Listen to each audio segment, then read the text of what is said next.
Welcome back to episode 116 of the Hockey Cards Gongshow podcast. My name is Josh. I'm here, as always, with Troy. Well, Troy, the Vikings already stink. Yeah. We've established that. And, well, let's try not to be like the insufferable Minnesota sports fans, even though if you know anything about the Vikings, for our entire lives, they've never won. And made it to the Super Bowl 4 times, but close a few other times. But yeah, not a good start to the season. We're recording shortly after the game, but this is a Hockey Cards podcast, so we'll switch to hockey. The season is quickly upon us, Troy.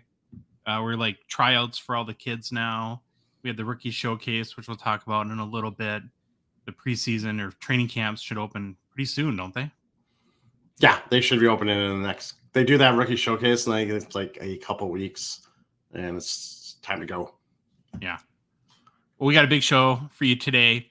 One quick thing, though, before we get started, just a reminder that the Hockey Cards Gongshow podcast is a Patreon podcast. That means we rely on support of listeners and watchers like you to really help us cover our show expenses, continue to produce more and hopefully better hockey card content and fund initiatives, even in a small way to grow the hockey hobby. Right now, you can become one of our on a $1.99 support level tier patrons, I guess, on our support level tier, and be one of the first 199 supporters of our show. You get access to our Discord server, which you can chat with us and the rest of the 150 or so people now that are in our Discord on a daily basis. We have our 5K challenge coming up, which entries are going to go out soon. You could win a sealed box of 2020 The Cup, which is pretty crazy.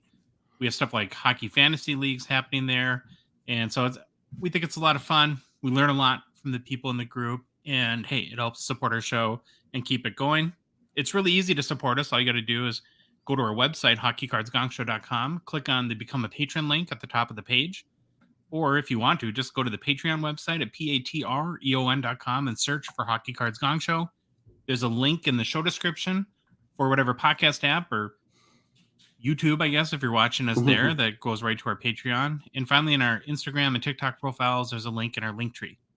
We do have one new supporter since our last show, Michael B., who actually did our Triple Gold Club, which is our highest level tier. Nice. Super appreciative, Michael. Thank you very much for the support. And he also sent us some really kind words too, Troy, which always puts juice in our batteries. So definitely. Thank you very much. All right, man, you ready with the game plan? All right, on today's show, we begin with the greatest NHL player to wear number 16. We then continue our 2023-24 NHL preview series by looking at some comeback candidates for the upcoming NHL season. Then it's off to hobby news, followed by new product releases. We then try and tackle the largest mailbag segment that we have ever had on this show. It might take us a while, but we got lots of questions to get through.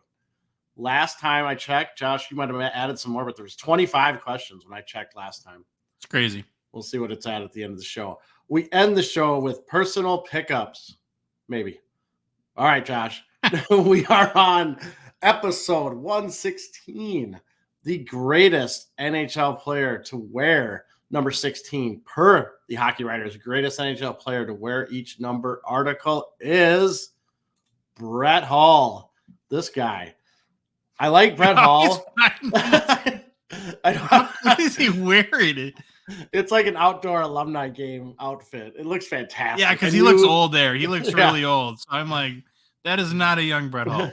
No, I found this. I was like, yep. It was easy. I like put in Brett Hall. This was like the first image that came up. So I'm sure it's been clicked on a lot. But I love Brett Hall because he's Canadian. He's American. We can claim him in Minnesota. We'll get to it. Oh, yeah. He's got a lot going on for him. All right, so let's start on Hall. Oh, forgot. Runners up on number 16. Actually, a pretty good list. Bobby Clarke, Marcel Dion, and Trevor Linden. All very good players, and I think they're all in the Hall of Fame, if I remember right. Very strong. Linden, I think, is. I can't remember, though.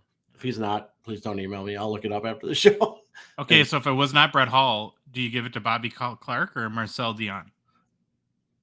I think Dion probably had more goals, right, than Clarke. Yeah. I would think so. I mean, Dion was around forever, but I don't know. I'd have to do the research because I never saw it. Well, I saw Dion play a little bit when I was a kid.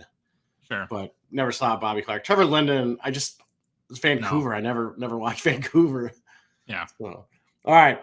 Brett Hall, right winger from Belleville, Ontario. Now, as Hull's dad, Bobby Hull, played for the Blackhawks at the time, Brett Hull did spend most of his early life in Illinois. His family moved back to Canada in 1972, and Bobby Hull signed with the Winnipeg Jets. As Brett Hull's mother was American, Brett Hull had dual Canadian and American citizenship. We'll put a pin in that for now, but that will come into play later on in the show. And I found out, when I was reading, his mom was like a professional figure skater and taught him how to skate. So that's pretty good. Really? Yeah, when you have your mom just be like, let's go. We're going to go learn how to skate. And she was a figure skater. So it's I guess most would assume your dad would have taught you how to skate if your dad's Bobby Hull. Well, it's like what's that movie? Oh, I can't remember it now. With the toe pick. Cutting Edge. Oh, Cutting Edge. Got to do figure skating to learn to play hockey. All right. There you go. Brett Hull was the 117th overall draft pick in the 1984 NHL entry draft by the Calgary Flames. Easily 116 better players than Brett Hull that year. So I'm totally on board with that. Yeah, it's kind of interesting, though, because he is the first to admit that he completely deserved it. And we'll get into why in a little bit. And we'll even get in. There's another little interesting quirk about him being drafted in 84. Hull played in 1,269 regular season NHL games over a 19-season NHL career. Hall began his career playing for the Calgary Flames. He was then traded to the St. Louis Blues during his second NHL season and would go on to play 11 seasons with the St. Louis Blues. He would then go on to play 3 seasons with Dallas, 3 seasons with Detroit, and end his career with, I call it 1 season, but it was really 5 games with the Phoenix Coyotes. Yeah, I was just going to say, I have no recollection of him playing with Phoenix. It was a 5-game thing, and he just didn't go well. He knew he was past his prime. He wasn't going to be able to play like he wanted to, and so he called it quits, which respect that. For his awards and accomplishments, he is a Hall of Famer, 2-time Stanley Cup winner, 1-time Hart Trophy winner, 1-time Lady Byng, 1-time Ted Lindsay winner, 3-time NHL first All-Star team selection, 9-time NHL All-Star game selection, named one of the 100 greatest NHL players by NHL.com, ranked number 22 in the Athletics top NHL players in the post-expansion era. His number 16 is retired by the St. Louis Blues, and Josh, his number 29, is retired by the University of Minnesota Duluth Bulldogs. So we had to pull up this picture, which I think you have this card. Yeah, right? I do. I'm pretty sure you do. You got the Bulldogs set. Yeah, so there's Brett Hull at the UMD. I got to throw that in because he's Minnesotan. We're going to claim him as our own. Yeah. All right. For his regular season stats, he had 741 goals, which puts him 5th all time. 650 assists, which puts him 70th all time. And 1,391 points for 25th all time. I was blown away by this. I can't remember if this is the first guy we've had this, or maybe. No, I don't think it is. We had someone else, right? I'm pretty sure. I think you're right. Yeah, it was a big time goal scorer, but yeah, the fact that he has 91 more goals than assists is really, really funny. Yep. All right, Brett Hull made the playoffs in 19 of his 19 NHL seasons. Wow. Compiling 103 goals, 87 assists for 190 points in 202 NHL playoff games played. Hull scored 50 or more points in 17 of his 19 seasons.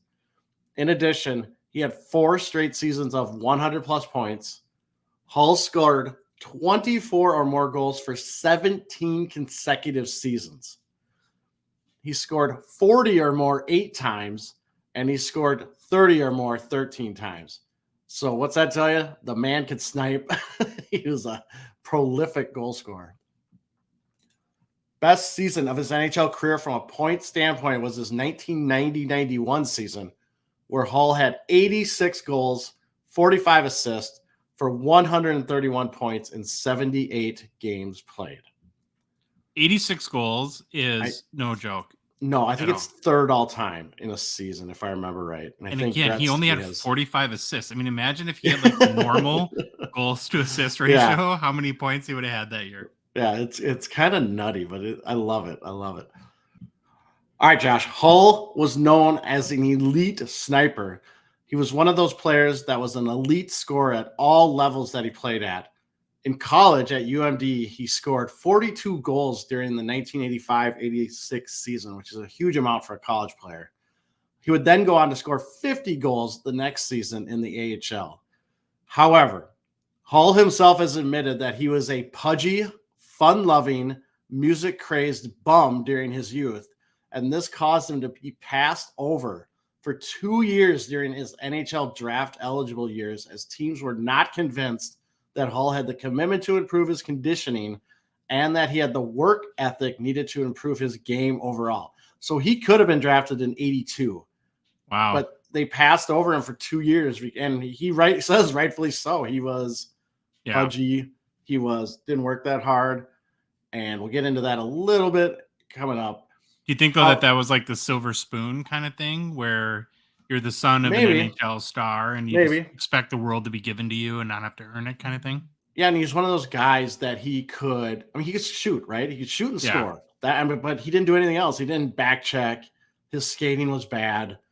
He seemed not interested, or work ethic and stuff like that. And teams they don't want you if you're not going to, because as you get higher up in hockey, you need that stuff, or else the other stuff kind of just comes.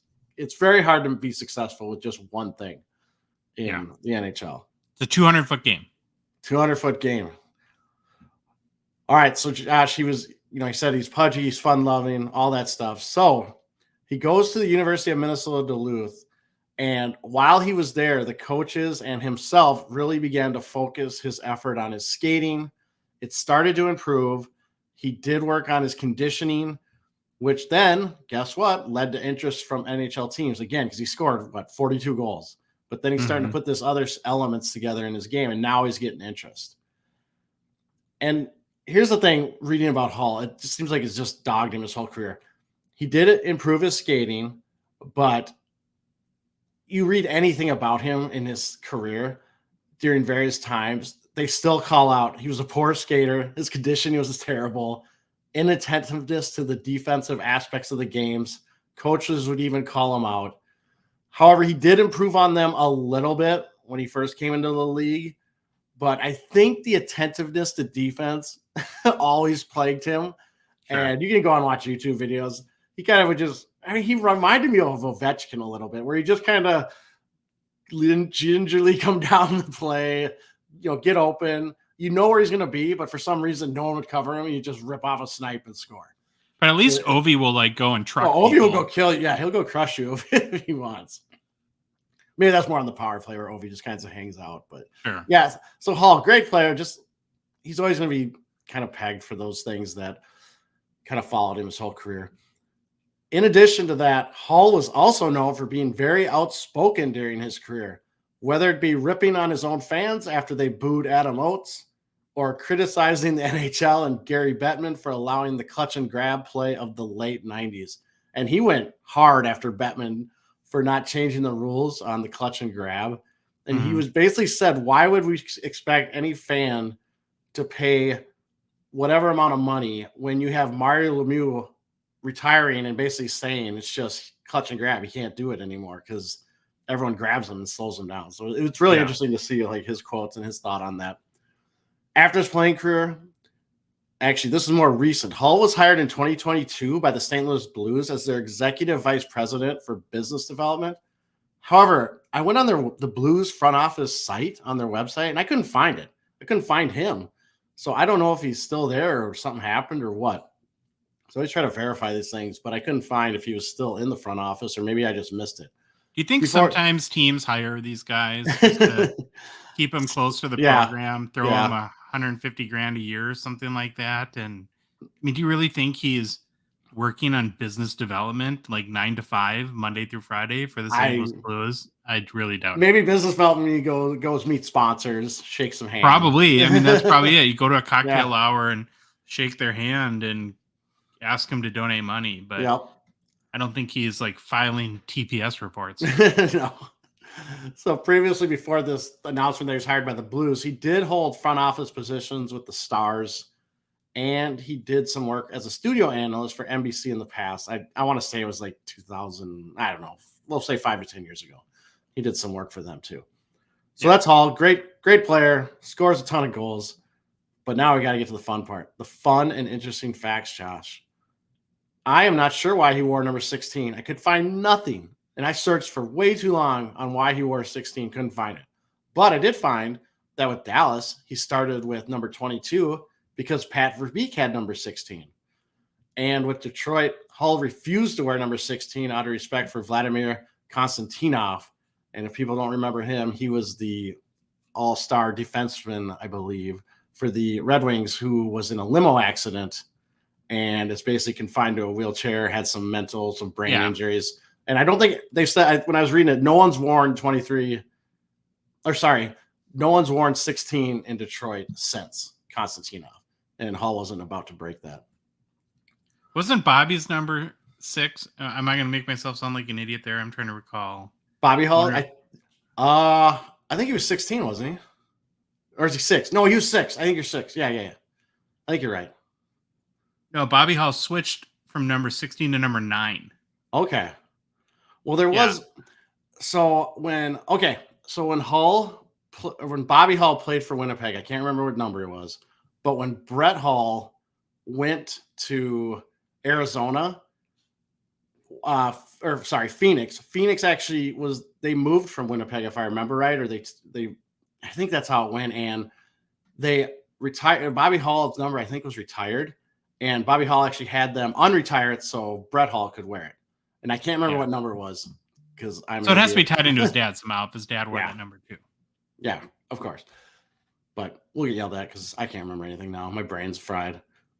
All right. His nickname in college, it was the Incredible Hull, which was a play off the Incredible Hulk. In the NHL, it was the Golden Brett, which is a play on his dad's nickname, which was the Golden Jet. Which one do you like better? I know him more as the Golden Brett. Me too. That's what I was thinking. I like that one better. Hull is one of only 5 players to score 50 goals in his team's first 50 games. Now, there's been other players that have scored 50 in their first 50 games, but only 5 have done it in the team's first 50 games. Wow. Here we go. I already said this, but Hull's 86 goals during the 1990-91 NHL regular season was the 3rd highest goals scored in a season all time. All right, here we go. Oh, there we go. I got his number right here. Bobby Hull was 9 with Blackhawks. 9. Yeah, and that's the number because I knew he was like, we just did him not too long ago in this segment, and I couldn't remember if it's 6 or 9, but it's 9. Remembering numbers and remembering anything is hard for us. Yeah. All right, Brett Hull and his father, Bobby Hull, are the first father-son combination to each score, and I don't understand this, either of 600 goals or 1,000 career points in the NHL. I think someone was really stretching to put a fact in the NHL.com biography or wherever I got this. Well, they're just trying to combine. Trying to combine 2 that no father and son have 1,000 career points or more than 600 goals. Yeah. Well, this is better than the highest scoring brother pair are the Gretzky's. And Wayne has 99% of the points, and the other Gretzky has like 0.1% or 1%. All right, Brett Hull made his NHL debut for Calgary in the 1986 Stanley Cup playoffs. Would make his regular season NHL debut on November 13th, 1986, and would score his first NHL goal during his regular season debut. Hull has Canadian and American dual citizenship. While at UMD, Team Canada passed over Hull for selection for the 1986 World Championships. Team USA said, okay, we'll take you. And Hull started playing for Team USA the rest of his career and never looked back. I think he felt shunned by Team Canada, but the rest of his international career, he always played with Team USA. No program of excellence for Brett Hull. No program of excellence. That's right. All right. That's all the fun facts. So rookie card, one of our favorites. Oh, that's zoomed in. Holy cow. 1988-89, OPC, number 66, the Brett Hull. Josh, this is an uncorrected error card because on the back of the card, it shows his last amateur club as the University of Minnesota. That ain't right. It's the University of Minnesota Duluth. So there's a little fun fact hidden in there. PSA 10 pop count of this card is 63 with a gem rate of 1.8%. Oh, very, very low. Last sale I could find for a PSA 10 copy was on February 26th of this year for $4,080 via PWCC, which is pretty surprising since this might be the worst photoshopped card ever. Because we all know his jersey is basically painted on, photoshopped, whatever you want to call it, whatever they used back then. It's a Blues jersey, but it just looks bad when you see this card in person. But it's a pretty cool card. I always like the pin in like holding up. You like this card? I would submit this to the Mount Rushmore of worst rookie cards for greatest players. No, I'm not saying it's a great card. I kind of like the design. I don't like that they had to do this Photoshop job that they did. Was he in a Flames jersey then? I have no clue what he was wearing that they had to put this on, but yeah, it's not my favorite design. I don't mind the design of the card. I think it's a nice little throwback to kids and their bulletin boards or whatever they have their cards pinned up to. So there we go. $4,000 so. 4,000 for PSA 10 with that gem rate. Holy cow. All right, Troy, great job as normal on our greatest player to wear each number segment. We are getting near the end though. We said this last time. The suggestions have come in hot and heavy on what we should do next. I like it. Yeah. Lots to think about. Big decision. Well, we're going to continue our 2023-24 preview series. And this show, I was going to say this week, but we do 2 shows a week. We're going to tackle some comeback candidates. So these are guys that maybe took a step back or 2 or 12 last season. And one of them took about a marathon's worth of steps backwards last season. And, you think like as we approach a season, one of the most exciting aspects of any new NHL season is figuring out or maybe fantasizing who's going to have that magical breakout campaign, elevate their game a notch or 2. It's not as fun to think about players that you might expect that you're expecting to ascend to that next level, Troy, take a step back. And this happened last year to the guys that we're going to talk about. And so, I think that they're all interesting cases. I think that there is a chance, of course, that they could reclaim a little bit of their hobby momentum through better play. And we're kind of like, I guess, picking up on, chip in a chair, right? As long as there's the next game, there's always a chance to improve. There's always a chance to rebound, to have that rebirth and get onto the path of hobby relevance. So we came up with 4 guys that we think underwhelmed with their play last season that have a chance to right the ship in 2023-24. So we're going to start with our guy, Johnny Gaudreau. Johnny Hockey, which last season was his first in the Columbus, playing for the Blue Jackets, after coming from Calgary via free agency. Wasn't it his wife wanted to be in America or something like that? Wasn't that the scuttlebutt? Probably blame her, right? Blame the wife. Blame the wife. Well, in his last season with Calgary, playing with Matthew Tkachuk and Elias Lindholm, Gaudreau had an amazing year, produced big numbers, scoring 40 goals, adding 75 assists for 115 points in 2021-22.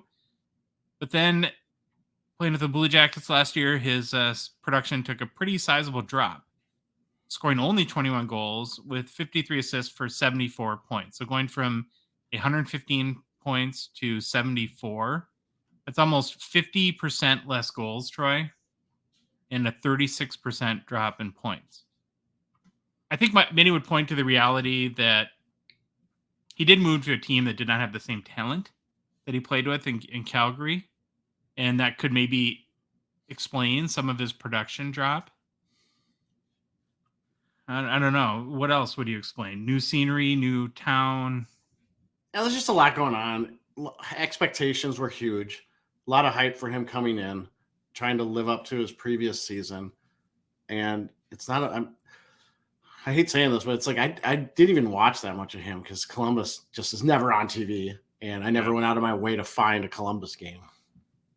So if you're going to make a case that, well, there's a chance he rebounds and we could see some positive momentum in his hobby values this year. Here's what I think you'd point to.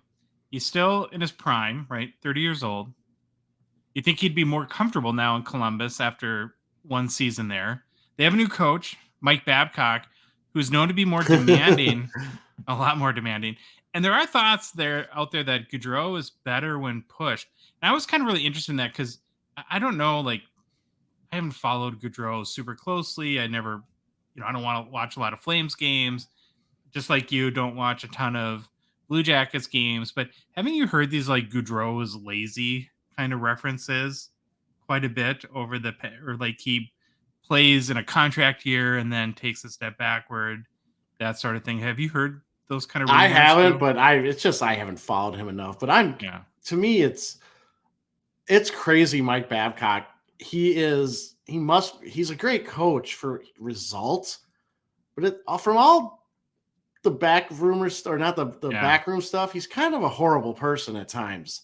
And it's amazing to me in today's environment, he keeps getting positions, but these teams must think the risk is worth it. I mean, he's never got in trouble where he had to do a show, a show cut or whatever they call it, where you have to go meet Bettman, like Quenneville. If Joel Quenneville ever wants to coach again, he has to, actually he's doing it right now. He has to sit down with Bettman and explain what he's learned, why he should be back in the league. I mean, I don't think Babcock's ever had that. Maybe he has. I don't know. I can't remember, but he's got a lot of baggage, but teams keep hiring him. One thing that is interesting about Gaudreau's career trajectory. So if you go to like ESPN or NHL.com and look at his career stats, he tends to alternate like every other year. I did a good year and then taking a step back. And so I wonder if there is kind of something, at the very least, he's not super consistent. Mm-hmm. You'd have to figure too that Columbus should be a little bit better this year. They've got, so their young talent like Kent Johnson, Kirill Marchenko, David Urasek, they all have a little bit of experience under their belt. They've added Adam Fantilli to the mix next year. And so maybe there'll be a little bit better teammates around him if you're kind of going with he went from playing with Tkachuk and Lindholm to not as great of players on Columbus.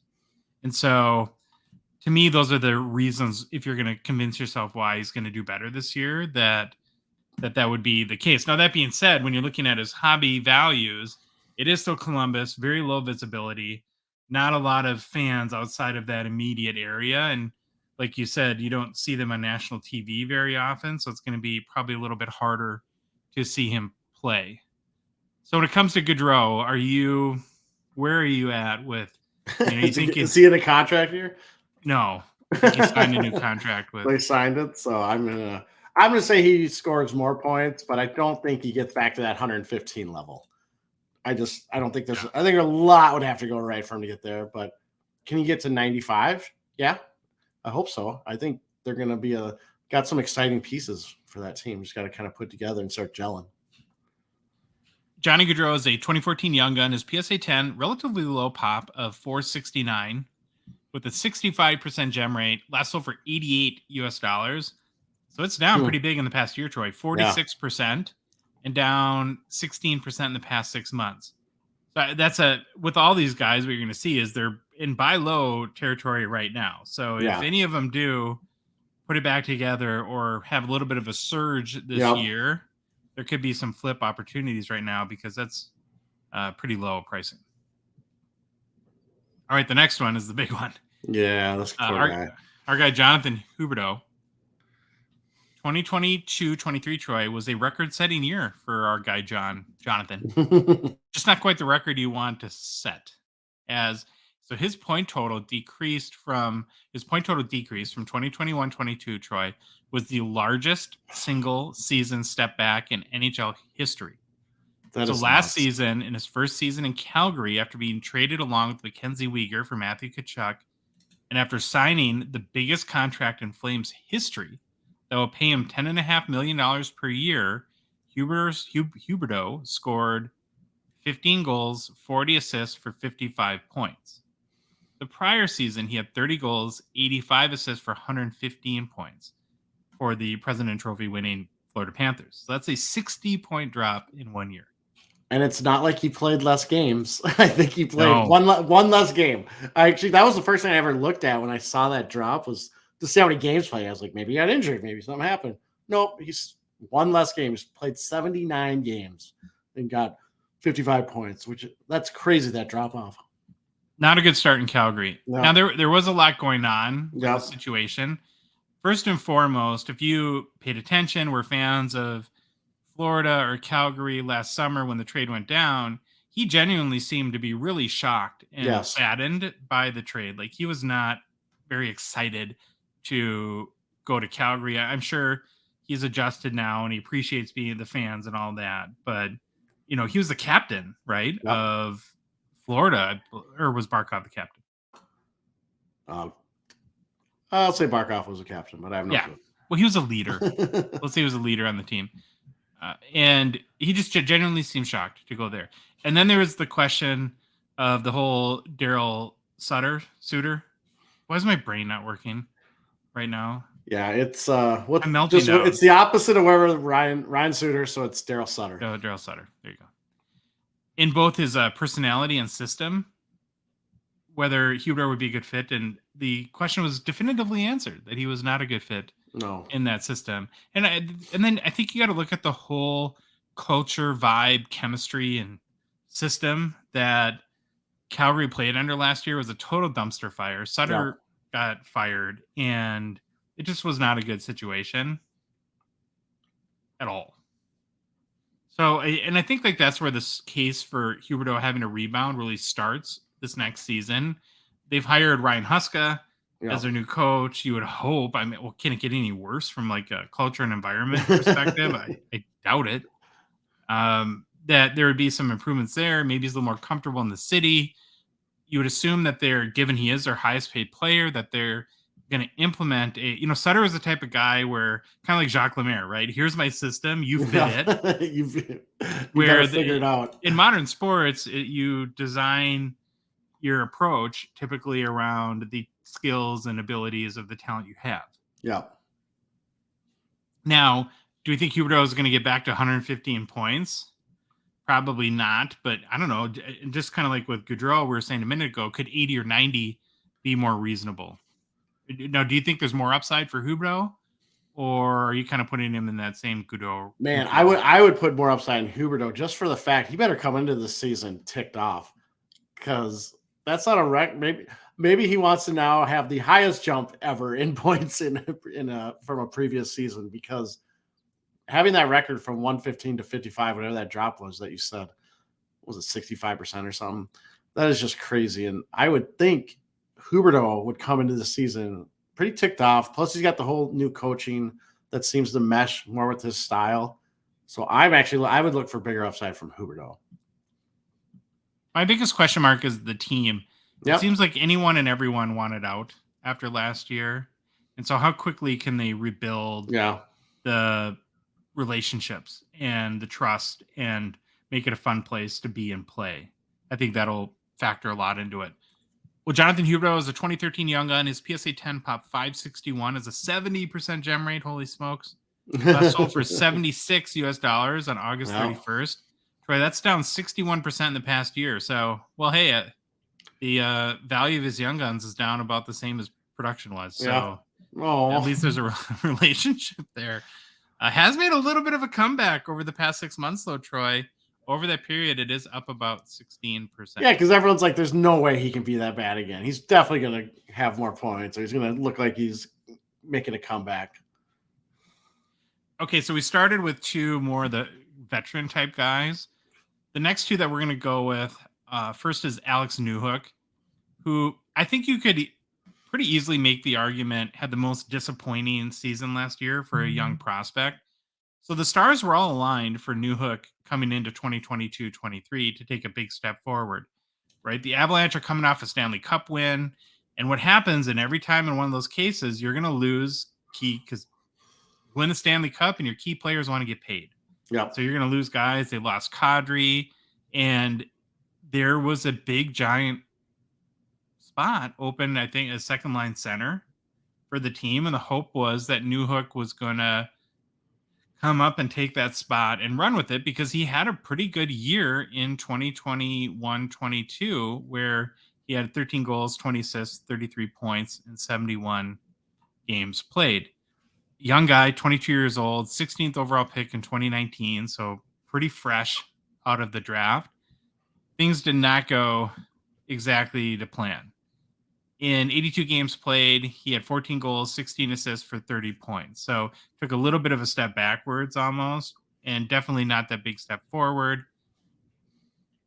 I don't know how to term his. Again, I don't watch the Avalanche every game, but I was reading a lot because he's a guy that I was particularly interested in. Mm-hmm. And I think there is something to the fact, Troy, that being a young player on a really good team can be very tough. Now, there's some advantages to it, of course, because you play with better players. But when you have Stanley Cup aspirations and you're moved into a critical role, you don't get a long rope. Your margin for error for making mistakes can be a lot shorter. Like if you're on the Columbus Blue Jackets and you're not really playing for much, and they're going to let you work through some of the kinks in your game a little bit. Do you agree with that? When you said that, the first person that came to mind was Laffy. Just Yeah. buried on a very good team. He's got good players ahead of him, and that's kind of been the rub. He hasn't been able to show himself. I read a bunch too that, and I don't know, I'm not a big enough hockey mind to know this, but that the way Colorado system doesn't really take advantage of his best attribute, which is speed. Like they're not, which kind of doesn't make sense to me because Nathan McKinnon's whole game is based on I'd be speed. very intrigued about that article because they have to be built on That he's best on, but he's best on the rush, and that's not how they play. So I don't know what factor that plays in. Well, regardless, it didn't go super well. This past summer, the Avalanche traded him to the Montreal Canadiens for draft picks, which is going to give Newhook a change of scenery and a new opportunity. And I think that that's probably the basis of any optimism you might have for a turnaround next year, is that maybe he's a guy that really is going to benefit from that fresh start. And, he does have like a goal scoring pedigree. If you go back and look at Boston College, I think before that he played in the, what was it? The British Columbian Hockey League. He was more than a half a point or half a goal per game guy. And so I think he does have it in him. But the question I have for you, because you've coached hockey a lot and you've been around, at the high school level, but very high pressure, of course, at one of the premier high schools in the United States here for hockey. When you get a guy that comes in like that, and like Newhook did, shows a little bit of promise, but then is elevated and has big expectations and kind of fails, and you start to get, you have a little bit of bad press, and you kind of know that you failed. You know that everyone else knows that you failed. How tough is it to turn it around and have your confidence? Yeah, it's the confidence piece, and you got to. I know this is gonna sound terrible, but you almost got to coddle them a little bit, and just remind them how good they are. Obviously, work with them a lot of the times, but it's finding that right mix of talent. Maybe you put him on with Caulfield, see how he does with Caulfield. Or you don't want to screw anything up in Montreal, but you got to move him around and find what players he's good with. But yeah, you got to do a little bit of coddling, because I don't think screaming at him and telling him he's terrible is going to help at all. He's already knows he had a terrible season. He got traded within his first 2 years with Colorado, 2 or 3 years. So he knows that it's probably a short rope. I mean, his NHL career could be on the line too if he doesn't perform anymore. So that's how I would look at it. I think there's a lot of people kind of assuming that he might get his career back on track a little bit, and there's quite a bit of buying up of his cards right now, I guess, to put it that way. Part of me wonders too, if I'm like trying to really strategically think about this, like if you're trying to make smart moves within the hobby, make smart investments, what percentage of these guys that are in this situation does it work out? I would think it would have to be less than 50%, wouldn't you? Oh, I would bet, yeah, for sure. So on all these, so I think him and the next guy are pretty squarely in the gamble territory, right? There's things in his past that would lead you to think, well, he scored a lot of goals all throughout his career. If he can find that touch here in the NHL and he's in that fresh start, the new environment, maybe it's a system that's better suited for his skills. But yeah, probably less than 50%. So he's a 2021 Young Guns PSA 10 pop 586, 60% gem rate, last sold for $54 US. That's down about 61%, Troy, in the past year, and even over the past 6 months. Well, the good thing is it can't go below 0. So any of these guys, really, if you have a little bit of faith of them, just take it. Even if you buy or go in on their PSA 10s, can only go to 0. That's about it. The next guy I was probably least interested in before we started this exercise, and now I'm most interested in. So I'm kind of excited to talk about him. It's Cole Sillinger for the Columbus Blue Jackets. He's a hometown boy. He's from Columbus. Did not know that. And he showed some promise in his first season in 2021-22, scoring 16 goals, 15 assists for 31 points, very similar to Newhook. He's a little bit younger, though, Troy. He's still only 20 years old right now. Was the 12th overall pick in 2021 NHL entry draft. And if you look now, where he got really interesting to me is his pedigree. Yeah. So if you go and you look at all of his, the NHL.com website's really good at this. If you just do like Google like Cole Sillinger stats, go to NHL.com, and then when it shows like his year by year stats, the default is only his NHL stats, but you go to all seasons or all leagues or something like that, and you can look back at their whole history from international play to juniors, college, all that sort of stuff. And this kid scored a lot of goals everywhere he's been. Like a lot of goals. I want to say, so his season before he went to the NHL, he played in the USHL maybe for the Sioux Falls Stampede in 2020. He had 24 goals, 46 points in like 30 some games or something like that. 31 games. So, I mean, that's big time scoring. And his few stops before that were just as impressive from a production standpoint. So we go into last year, and again, as you'd expect, expectations are high. Really did not go well. No. I mean, this is very bad. 3 goals, 8 assists, 11 points, 64 games played. And it got so bad he was sent down to Cleveland, Monsters of the AHL, back in March and finished the year there. So if you're looking at Sillinger as a rebound candidate, first of all, this season, he's going to have to make the team again. Yeah. I think that's in doubt a little bit. But this is where it gets kind of – so it's going to depend on his preseason, his training camp, of course. Like Goudreau, there's Mike Babcock, so it's a fresh start for that. So we'll see how he responds to a very tough-minded coach. But what's really interesting about him, though, is I read about a number of the Blue Jackets blogs, and people are saying that it's really hard to peg right now what's going to happen with this kid. There's people that think that he could start the season back in Cleveland in the AHL again, or start the season on the second line. So it shows you it's a very young team.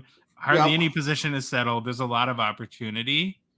And it's just going to, the other thing too that was I kept seeing over and over again with Sillinger is that most people were attributing last season to the quote unquote sophomore slump, but a heck of a slump. That's for sure. You know anything about Sillinger? I know nothing about Sillinger. Yeah. I knew he had a terrible year, and then he got sent down. I knew that much. But it'll be interesting. Now I'm going to really watch and see what happens out of training camp to see if he makes it. I know his Young Guns card is not worth much. No, it was when it came out. Yeah. I think Series 2 guy or something like that for 2021. Yeah, he is a 2021 Young Guns PSA 10 pop 481. So, I mean, that shows you.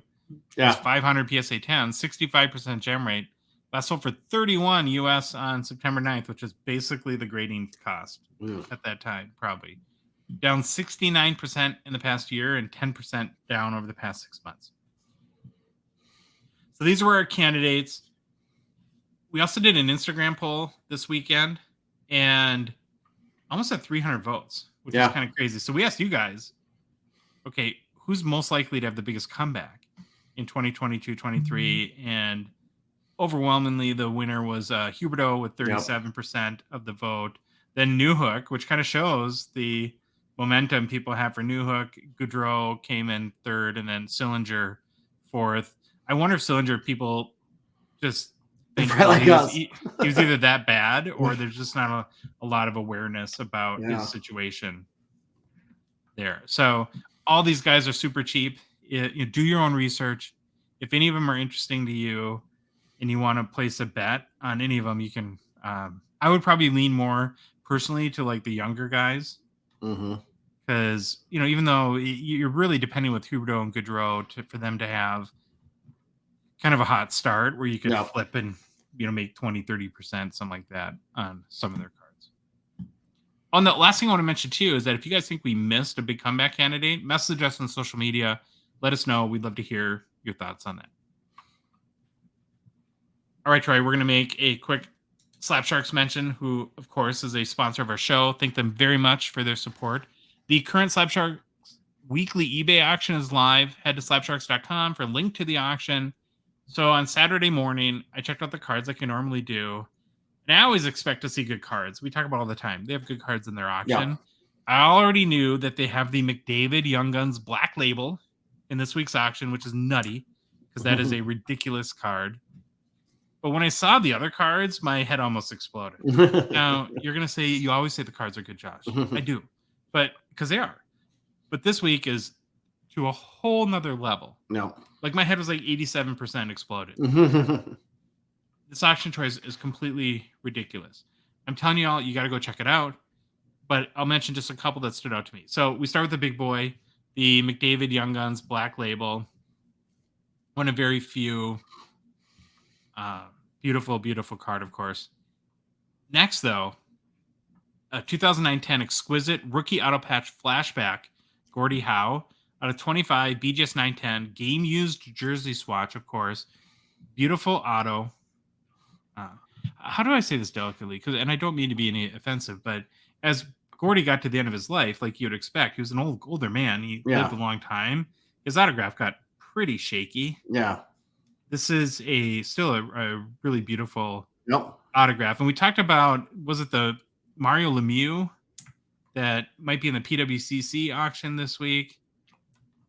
There's a lot of people really, really love these flashback rookies. So big card. Well, You a fan of this one? Yeah, I love the patch because not the patch. It's a jersey, but it almost looks like a sock because that's what the material that they had way back in the day on those jerseys. So I think that's really cool. But yeah, like you said with the autograph, I can tell it says Gordie Howe, number 9. I wish he did the inscribed. I like when he Mr. Hockey. The Mr. Hockey. Oops. That would have been Mr. great. Hockey piece too. All right, the next one that stood out to me, Troy, is a 2014 Upper Deck Leon Draisaitl Young Guns Exclusives PSA 10. That looks cool. A cool card. Yeah, it looks really cool with that gold foiling or whatever. Out of 100, we talk about all the time. Young Guns are awesome cards, but they're not real rare. So that's any base Young Gun is gonna have that competing. The fact that there's a lot of them. That's gonna as a competing variable against long-term value. So this is a way, if you love a player and you love their Young Guns, to make them pretty scarce, given that it's out of 100 as an exclusives to begin with, and you're going to have the fact that it's a PSA 10. I didn't look up the pop count, but it's going to be probably a small percentage of the 100 there. Then the next one that stood out to me was pretty cool 2013 SB Game Used Nathan McKinnon Draft Day Marks RPA out of 35. We don't see these ones from, this is 10 years old now. Yeah. It has to be, I'm not an expert on Game Used, but pretty close to when they started this whole subset of Draft Day Marks. And I do not see like McKinnon these cards from this era up for sale very often. So that's what made this one stand out to me. Well, now I'm curious if the A and the C, are they little? Are they just like big A's? That is interesting. We should go look at that. Honestly, though, there's many, many more great cards.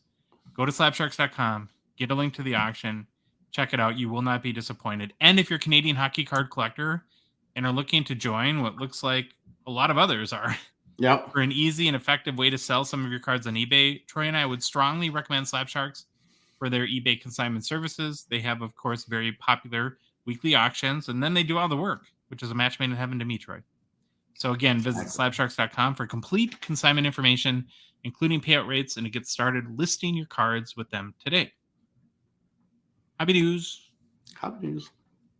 So the Blackhawks are retiring Chris Chelios' number, which is kind of cool and interesting.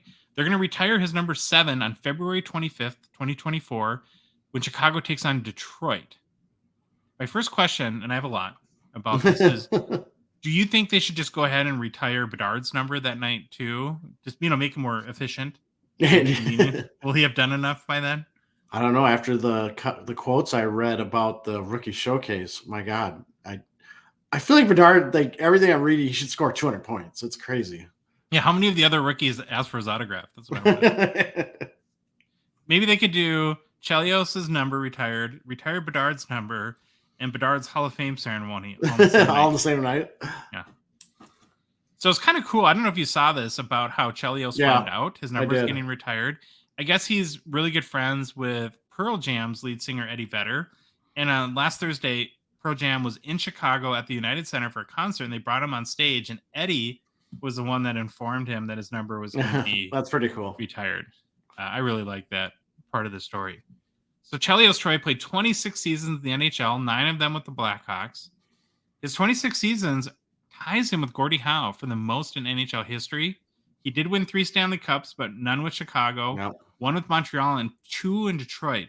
It is kind of interesting that the ceremony is going to occur against Detroit, too, because he played 10 years for the Red Wings and won 2 Stanley Cups with them.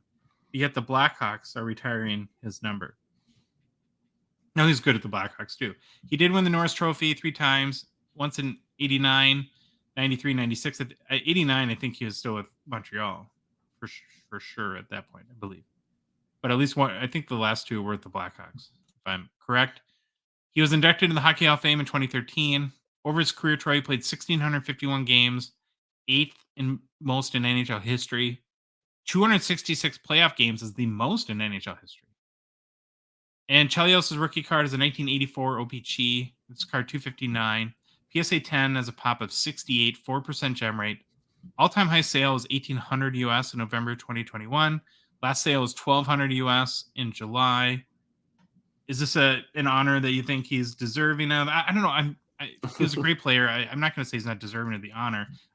I just wonder if the Blackhawk thing, do you associate him more? What team do you associate? Because he played almost evenly with Detroit, Montreal, and Chicago. Yeah, I actually do consider him a Chicago Blackhawk because that's who I remember growing up as a kid watching the North Stars play. I think he played against them.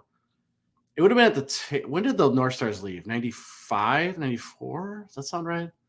I think my memory. Yeah, I think he played with Chicago for like 4 years or so. So in there, and that was right when I was really following the NHL. And that, I know him as a Blackhawk. Obviously, I remember him playing for Detroit and stuff, but to me, he was a Blackhawk. So I'm fine. Now, I know it's either Coffee or Chelios that you're kind of a little bit of meh on. Which one is it? Oh, Chelios. I love Coffee.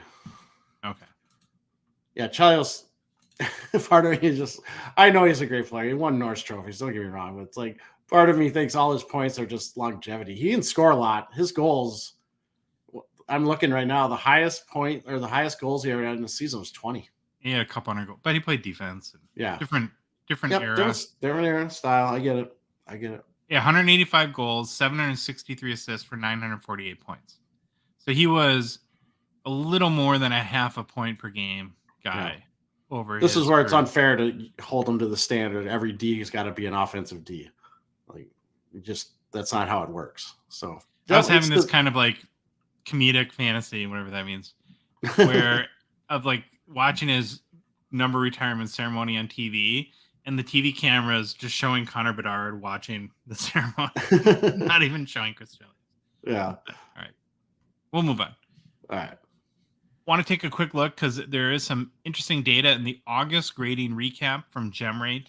They provide really good information on all the kind of big picture numbers and all the grading card companies. So overall, grading activity was up 21% in August, Troy, versus July, and is up 30% year over year. So more people are grading cards this year than last. And given we're further and further away from the pandemic, I think that's an interesting development in of itself. August total grading activity crossed 1.53 million cards, a new record, which narrowly surpasses March of 2023's results. I think that includes TCG as well. But 1.5 million cards graded in a month is a lot. Well, it looks like wasn't it CGC here that always had system was being updated or something for like 6 months in a row. They always had to put an asterisk by everything, so maybe that helped. But yeah, it's a lot of cards, baby.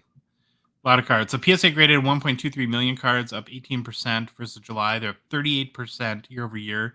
SGC 118,000 cards, up 25% over July, 58% year over year. Now you have to wonder with their new price decrease. Yeah, what's going to happen? If that will accelerate the volume they do even more.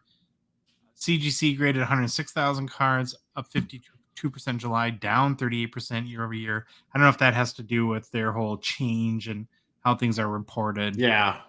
But coming in last out of the top four, Beckett, 75,000 cards, up 31% versus July, and up 82% year over year. You just forget how huge PSA is. And they have just a huge lead on everyone. What are they, 15 times bigger than Beckett? Something like that. Crazy. So if you look now just at sports cards for the month of August, which is mainly what we care about. So this kind of gets out TCG and entertainment and all that kind of stuff. 672,000 cards for PSA. Again, showing good growth month over month, year over year. What's interesting about half of PSA's cards, or just over half of sports cards, but the majority of SGC is sports cards. Yeah. So very, very interesting there. And look how few sports cards CGC graded in August. And I'm honestly, I did not get the whole rebrand, the quote unquote big announcement a few months ago. Oh, I think they've shot themselves in the foot as far as, and they're going to struggle a little bit. Beckett is growing too, but man, they're less than a third of the size of SGC even now. So, well, it's interesting, SGC right here, 118,000 total cards, 112,000 sports. That probably played into, they had a big TGC announcement too, right? When they last week. $9 a card. $9 a card. That's why, why does everybody grade TCG for less than sports? I don't understand that. So why is it $15 a card for a baseball card and $9 for a Pokemon card? I don't know. Maybe there's just a lot of Pokemon cards out there they want to get. Are they easier to grade? Are they faster to grade? Yeah, it's just maybe because they're more like commons. Like every Pokemon card is basically this. I always thought they'd be tough because Pokemon have like rounded corners, right? I always thought that'd be like, how do you tell is it rounded enough or not enough? I always thought that'd be like tough. But again, coming from the authority on grading, me. Mm-hmm. You are the smartest person I've ever known about grading, but that's sad. Okay, now let's look at the breakdown by individual sport, and we'll see where hockey came out. So fourth most popular sport with PSA, just about 32,000 cards graded, up 26% month over month. So there is some growth in hockey as well. Big growth in hockey for SGC at 32%. And holy smokes, Beckett, 96% growth month over month. A lot of people sending their hockey cards to Beckett, but just a pittance of. So if you combine Beckett and SGC, it's less than a sixth of what's graded by PSA. I did look, and there were no hockey players or hockey cards in the top 10 graded sports cards by any of the companies. I assume that, but in about 6 months, Connor Bedard will be somewhat of a fixture on those lists going forward. Yes, he will. You want to talk about the rookie showcase? I do. Rookie showcase. So this was kind of interesting. So September 5th at the MedStar Capitals Iceplex in Arlington, Virginia, the NHL and Upper Deck held their 2023 rookie showcase. If you're watching on YouTube, there's a pretty cool picture of all the rookies in their jerseys that were at the event. In total, there were 34 rookies and prospects that took part, and this is the 13th iteration of the rookie showcase. I didn't put this in there, but Josh asked me what happened to Fantilli. Wasn't Fantilli there? And because I have a list of names, I'm not going to read them, but I know who all the names were, and Fantilli wasn't on there. And so I started looking, and I went back and found an article, a Columbus article from like 3 weeks ago that said he was supposed to be there. So And I there's don't know what supposed to be happened. 35 players there, and your list is Yes. 34. There's a lot of articles that say there were 35 players, but the actual official one from the NHLPA said 34 players. So Troy, do we need to launch a hockey hobby investigation? do we break news? Because I mean, there's supposed to be 3 Blue Jackets, and there's only 2. So if I'm not, I don't even know what Fantilli looks like to tell you if he's one of these guys. But Well, you I could think look at the jerseys because I see one Columbus jersey. I see, and I don't know. There's 2. They're right next to each other. Like everyone, I think they're all grouped up with. If there's more than one, there's a couple Kraken guys, a couple Wild guys at the end. But yeah, so I don't know what's going on with that. Maybe someone can tell us, or we'll just have to do some investigation. But something happened. All right. So besides that, the group did include some big names: Connor Bedard, Leo Carlson, Logan Cooley, Matthew Nyes were some of the big guys that were there. And Jesper Wallstedt, Troy? Jesper, he's right there. I don't know if a lot of people know him outside of. What's the scoop on him? Does he have a chance to? Well, they got Gus and your guy got Flower. Gus and the thing is, it's like, there's got to be walking on eggshells with Flower, right? Because he's such a legend that I don't think you can really do. You can't make him a third, like put him in the press box every game. It'll be weird. Really weird. I think Wallstedt too. They probably want him to get more games. I mean, I think he was the AHL goalie of the year, or he was right up there. He had a fantastic season. Are you in even a small way bummed that Gus was as good as he was last year? That kind of makes a little bit of a problem. Yeah, well, it's a good problem to have. Good goalies. Good problems. Sure. All right, so from what this event is, because I know it's a rookie showcase. What does that mean? That's cool. And I read straight up from the press release. So for Upper Deck, the official trading card partner of the NHLPA and the NHL, the primary purpose of this event is to obtain photo and video of the players in their respective NHL team jerseys to be used for their first official rookie hockey cards, as well as additional promotional materials throughout the season and beyond. There you go. Here the Connor Bedard Series 1 Young Guns rumors. Yeah, go back into full effect. Well, I think the other kind of key note out of the rookie showcase is on all these rookie cards where it says player worn jersey. This is where it happens. Yep. This is one of those events. Now, here's the great thing about this whole thing, and I don't think I did put it up here a little bit. So the NHLPA made an Instagram post on this. Oh, this is what I wanted to show you, but we'll just keep it on here. And they had a short video of Bedard doing kind of a goal celebration where he was doing the pull the arrow kind of thing. And I swear, if you look at his eyes, you can just see him thinking, like, what am I doing here? I need to be training and getting better. He kind of did the little like laugh, kind of like I do sometimes. And it just looked like he did not want to be there during that little video segment. So it's kind of funny.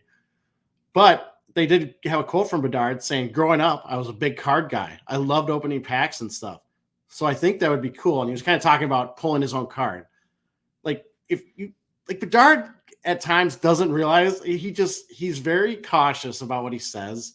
And he's it sounds like he's amazed that he's going to be in the NHL, and he still hasn't made the team. So he keeps saying that I haven't made the team yet. He's saying all the right word or all the right things. It's kind of nice to see. So along with having their photos taken by Upper Deck and signing autographs for limited edition cards and memorabilia, the players also had the opportunity to spend time together off the ice and did some, I don't know if you want to call it bonding stuff, but they got to discuss their hockey backgrounds. I just love these press releases. Mm-hmm.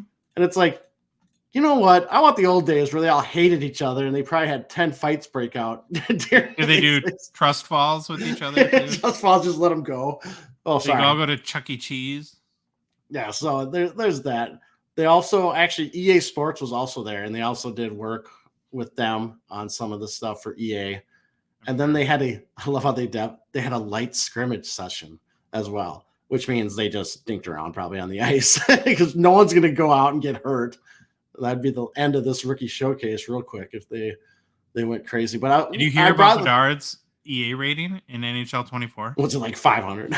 Oh, 732. Yeah, there you go. Makes sense. Everybody's mad. Should be 1,000. Well, I brought this up earlier, but all the interview stuff, all the people they talked about, everyone was talking about Bedard, how good he is. They they have Bedard go out and do a shot, and they take video of it and all that stuff and take pictures, and everyone was just amazed because he did that pull push thing that he's known for, where it looks like he should be so off balance, but he just hits a rocket off the crossbar and in the net. And so everyone was just talking about that the whole time. It's pretty interesting. Again, 34 players there. If you're looking at the YouTube, I got up on the screen. This is what Upper Deck kind of sent out. And they had, Connor Bedard pictures, Leo Carlson, Logan Cooley. Go Gophers. Yeah, go Gophers. They have pictures of them and some stuff on their blog. Cool event. Obviously, get the stuff done for Upper Deck. It's good to see now that this has happened. Now the next step, kind of cards come out and all that fun stuff. I do have the list of everyone, but we're not going to read that because that would be boring. But Bedard likes hockey cards, huh? Well, that's what I was saying. Do we need to reach out to the Blackhawks PR? How do we know he doesn't listen? Do we need to check our analytics? Do we need to comb through Patreon and look for some is Snickerdoodle 34? Could that be? Yeah. Do we get Connor Bedard?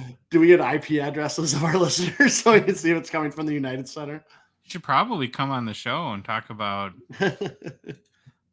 I'll send a note to the Blackhawks media group. I don't care. All they can do is say no. Hey, we have one listener in South Africa. There we go. Start with that.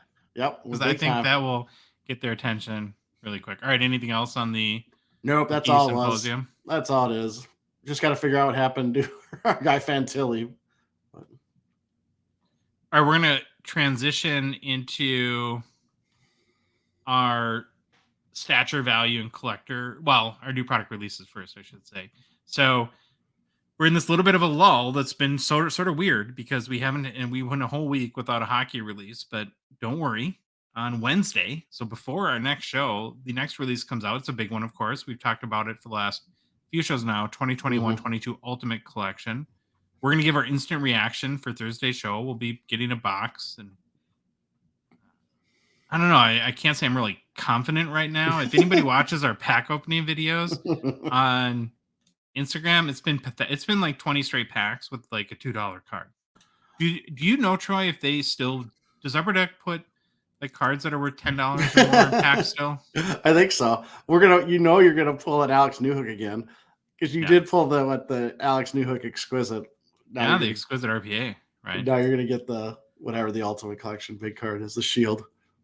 So at some point this week, if you want to watch us pull 30 cents of cards from a $150 box of Ultimate Collection, let's do it. Go do that. Yeah, you can do that. And then right next to it will be all the other 600 million posts on Instagram of people with their one-of-one NHL cards. Yeah. That was stature, baby. Everyone hitting 101s everywhere except us. You want to know the silver lining in this, though, is nobody can ever accuse Upper Deck of sending us loaded. That is the most comical thing. Well, you go buy every pack opening. I think you went and bought them, right? Or maybe a couple, like one they might have sent us, but yeah, we get no loaded boxes from Upper Deck. That's for sure. Okay, we haven't gotten a little bit away from this because there's been so much going on this summer, but we did want to circle back because it's one of our favorite sets into our value and collector rating series, and we're going to tackle today 21-22 Stature, which, Troy, if you remember, seems like it came out years ago, but it was just August 16th, 2023. It's one of your favorite sets. Yep. We call it steampunkish, right? Yep. Kind of a mix of old kind of designs and new technologies. Yeah. So it came out and the particulars of it. It's a 1-pack box, 8 cards in the single lone pack. Currently selling for $150 on Dave and Adams, which is took me a little bit aback at first, Troy, because I thought, man, it wasn't $130, and it wasn't when it came out a few weeks ago. It was $130, and so it was $150. Now, it came out at $130. It came out at $130. Now it's $150. So we haven't seen that very often so far with new releases, where just a few weeks later the price is already going up.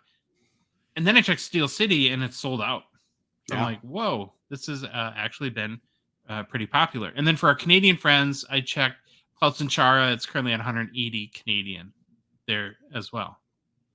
So yeah, it seems like, Troy, that not just you looks forward to Stature, and a lot of people have been buying it. We've seen it everywhere on social media, so that's not a big deal. Of course, too, just to remind everyone, kind of the bummer with this release, if there was Yep. one, is that Cole Caulfield, the biggest chase in the 2021-22 hobby class, was not included. His autograph cards, nor Quentin Byfield or Spencer Knight, as they did not return their cards in time for pack out release. So, and I'm kind of mad at myself for this. Did it cross your mind? And we haven't asked Upper Deck yet, but I want to. Why didn't they just put him in as redemptions?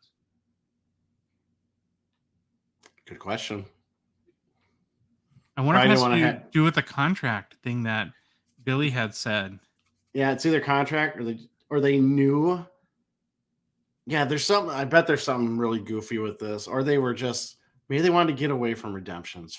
I mean, that's all we've always hear that too, that they trying to get away from redemptions. That's a big pill to swallow, though, to say we're going to no Cole Caulfield autos just because we want to get rid of redemptions. I think if it's me, I'm falling back on the redemption sword at that point. But yeah, we'll have to get to the bottom of that. The only other thing, like negative thing I'd have to say about the Stature release is that, and I hadn't experienced this when I was opening it, but as we've looked at like a lot of the top sales for a social media post, there are so many parallels and design and photo variations. Yeah. Wow, does it make your head spin? Well, like here, if you're watching on YouTube, I'm going to show this. This is the Pekka Rene out of 11. This is the photo and design variant. And you can, it's like zoomed in different. Like, it's really weird how some of the design variants are considered. Some of them are just really zoomed in pictures versus the zoomed out picture. But I was thinking about the redemption too. I wonder if it was they found out too late about getting the cards back. Then it was too late to put the redemptions in. Is maybe what happened too. I don't know. I'm just trying to. Yeah, I don't know. That could be it. But again, back to your whole design and photo variant. Yeah, it was. Some of them are pretty odd choices on what they did. But one and two, I wonder if that could hurt long-term value a little bit too, because so you have a base card, you have a photo variant, you have a design variant, and then you have a design and photo variant. So then you have colors, right? Different colors. Yeah, you pull 101, but it's just 101 of that variant, right? So there's lots of 101, and we have seen lots of 101s on social media and in the secondary market. So this is the case where we did that show about not all 101s being created equal. Yes. With Stature, I'm not saying your 101 isn't cool, but you got to really understand that there is a lot of them. Yeah, this gets into the problem Panini's run into with they have 50 101s in a set. It's like, we might want to watch that. There's two kind of things though that was kind of we'll start with the negatives a little bit. Yeah. The two redeeming things for me with this set have been, number one, the patch autos are just ridiculous. The patches in this set have been like Upper Deck went all out on the patches with Stature, and they look amazing.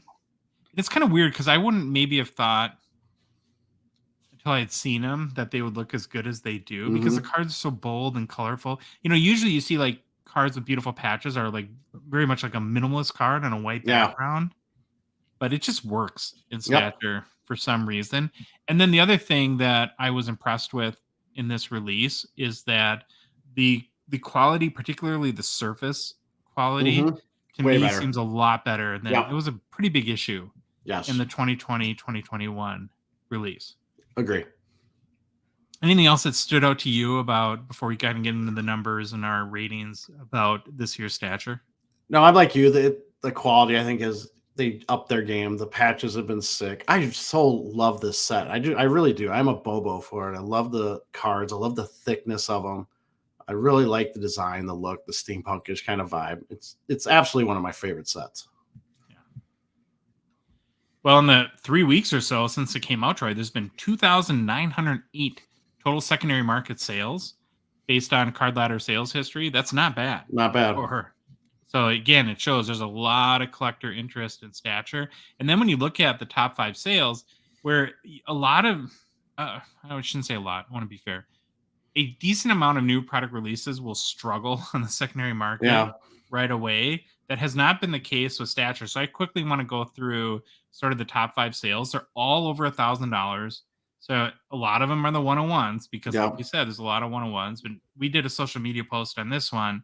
It's one of the, I think, design and photo variant Nicholas Lidstrom patch auto 101 that sold for $1,500 with kind of the wheel patch or That's sick. That's a lot. I love that. beautiful card. Then a guy we talked about and comeback, Cole Perfetti, Yep. rookie patch auto. Again, design and photo variant 101. What an awesome patch Yep. that is. Just an awesome patch. That sold for $1,459 US in the last 3 weeks. And then another card we did our social media post on, the Trevor Zegras Rookie Excellence Black 101. This is not a memorabilia card. It's just an insert 101. Yep. That sold for $1,246 US dollars. Then there's a Jeremy Swayman RPA out of 15 that sold for $1,178 US. And then finally a Mason McTavish 101 design and photo variant. All the 101s are purple. Yeah. In Stature. So that was 1,037 US, which is a lot of money. Oh, and that's not non-memorabilia either. So that's just the card and no auto, no memorabilia on the Mason McTavish. So some pretty big sales Yeah. out of the gate and I think there's bigger cards. So we're going to continue to see some big sales. So with all go ahead. I'll just say I still want an Easter egg of McTavish with his Upper Deck Portraits card picture with his hair all up, and he's just like staring at the. You have the black and white, I think, of it, but that would be fantastic. That would be awesome. Okay, so we're going to alternate. We're going to start with our value ratings, and then we're going to go on to our collector ratings. So given you're the big stature guy, I'm going to go with your value rating first. All right, so I gave it my value rating. I gave it a 9 at release, and now I'm at an 8. So as I said, I love Stature, and at the release price of $129, was $129.95 US. Thought that it was definitely an okay trade-off for only getting 8 cards. Again, it's a 1-pack, 8 cards. With what we've seen, I thought the value of that was pretty good. Now, and you also had the chance, like we said, to hit those really sick patch cards. So I thought it was a decent value. Actually, I thought it was a really good value. But now with pricing getting up to $150, Steel City sold out. I wonder if pricing even might go up a little bit more. It seems like there could be a little bit of a run on it. I think I'm a little bit less. I give it now. I'm going to land on an 8 today for my value rating. But I think the set has legs, and obviously people are buying it. So I am curious to see what happens to that price going forward for a hobby box. But I give it was a 9 at release. Now I'm at an 8. Yeah. One thing I've been thinking about too, and this is sort of a weird logic, I admit, but I want to get your reaction to it. Do you think in a strange way that not having Caulfield autos and RPAs actually helps the long-term value? So let's say the 101 Caulfield gets pulled and sold, and then because I think people write off products after that. They're like, oh, the big hit is gone. It's like what will happen to Series 2 after the Bedard 101 gets pulled. Sales are going to go down, and so it's a little more ambiguous in this case as to what's still left to be pulled. And I wonder if that plays a factor. Oh, I think it definitely could. So you're an 8. I'm going to go 7.5, and I'm going to explain my logic here. I got to take off 1.5 points for no Caulfield. Yeah. He's the biggest rookie in the whole hobby class, and the fact that these cards, it's just now it feels worse given how awesome these cards are that we're missing these beautiful Caulfield RPAs. And then the other reason why I would give it a little bit lower of a grade is I don't know if to do a stat, it's just more the product configuration. These 1-pack boxes where you get 6, 7, 8 cards, like you do a Stature. Well, you get 8, but other sets you get less. There's a really good likelihood you're going to get skunked with only 8 cards. And so you got to factor that in and that's definitely happened to me with the Stature release. It's like been the worst product I've ever opened. I do want to make a quick, though, I haven't talked about it on the show. I did get 2 boxes a couple weeks ago, just personal boxes that I opened, and neither of them had autos in. So, and if you look at the sell sheet, it I don't know, guarantee, but it says that there's an auto per box. If these situations happen, you contact Upper Deck customer support, and they will take, keep your box, make sure that you have like the label or sticker for the ID on it, and contact them right away. I did that. I have no idea what I'm going to get sent as a replacement. It's going to take probably 3-4 months, but it's better than nothing at that point. And so I just wanted to mention that to encourage people to do that. Would you take 2 boxes of SP Legends Signature Edition? 100%, yeah. Nothing, and he's sad about that. I never pull. I pulled the McDavid RPA. So yeah, you pulled that. That's good. Not RPA, the McDavid patch out. All right, you want to give your collector rating? So my collector rating, I am at a 9. Stature, again, is one of my favorite sets. I think they did a great job with it. And this is where I brought up the missing rookies. I said minus the missing rookie autos, where they had to do that separate bonus program to get Caulfield autos. And I couldn't even reiterate what it was, but I know it wasn't as much work as, what was the other one? Ice? Was that what it, or Credentials? I can't remember what the other one. There was 2 bonus programs that come Credentials. out. Credentials, that was when you had to do a bunch of work, right? On get all the Suzuki's and everything. But so that stunk. I didn't like that. But at the end of the day, on the collector side, the missing rookie autos don't really affect me at all because I really don't care about those players. I don't PC them. Obviously, that'd be nice to hit hit a huge card or maybe sell a card from the box. But from a collector standpoint, it doesn't bother me one bit. And, I love Stature. I love the designs. A little bit not. If the photo design variants, I got to still wrap my head around a little bit. I think they went a little too ham on that. So maybe that's why I'm not at a 10. But it's Stature at the end of the day is one of the sets I will always be looking forward to. So I'm at a 9. I give it an 8.5, and my justification for that is there's only 8 cards in a box. And if you're a collector, the odds of you hitting a guy that you care about are, 1 in 8 chance, essentially, of whether you collect McDavid or Ovechkin or Matthews or Kaprizov, whoever it might be. And so it might be a better like secondary market product or breaking product to get the team you're looking for rather than buying boxes. But you're not going to be disappointed with the quality of the cards, whether you hit a really high-end patch auto or not. They're just really, really nice. So I give it an 8.5. Nice. Okay, we're going to move on and give our Gongshow partner and sponsor, PWCC, a quick mention. Of course, we're grateful for their continued support of our show. So, Troy, the September PWCC Premier Auction is now live. You can go to pwccmarketplace.com, check out the cards, place your bids. There are more hockey cards in this month's Premier. I think there was 3 last month. There were Future Watch autos. So I have them listed here. Now, this is kind of unique, Troy. There's not 1, but there's 2 of these 78 total 1985 OPG Mario Lemieux rookie PSA 10s. So you have 2 to choose from. Are you sure? Because one says tops. Oh, it was 1 tops? Yeah, one's tops, one's OPG. At least in the pictures you sent me. One's top. Well, that explains the price discrepancy. There you go. All right, so 1 is tops, 1 is OPG. My bad there. But hey, 2 really amazing. The 2 best Mario Lemieux rookies. Obviously, the OPG is going to go for a lot more. Yeah. Then here's a really interesting one. Yeah. Cool. 2015 UD Black McDavid Gretzky. So McDavid's rookie year. It's a Pro Spectrum rookie auto at a 3, but it's a BGS 9.510. Yep. So doesn't get better than that. And to me, this is a very, very nice card. And I'm expecting to go for some pretty big money. Yeah, this would be a lot of money. Someone please figure out how to fix the horizontal card slab. I need someone to fix it. This is bugging me. And if I remember right, Beckett, you said it's a 10 on the auto grade. That's always on the back, right? Yeah. On the Beckett slab. Yeah, I went and looked specifically at that because I was curious.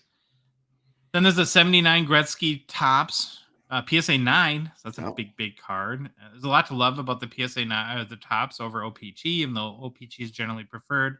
Tops will have deeper, darker colors typically. No and print you can mark. definitely see that in this card. He had no print mark on his left shoulder there. There's also a 2015 exquisite collection, Connor McDavid RPA out of 97. So his true RPAs are out of 99. His exquisite is out of 97. It's a 3-color patch.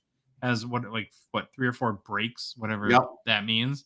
It's a BGS 910, so pretty high grade for the thicker, exquisite cards. I think there'd be a lot of interest in that card given the patches.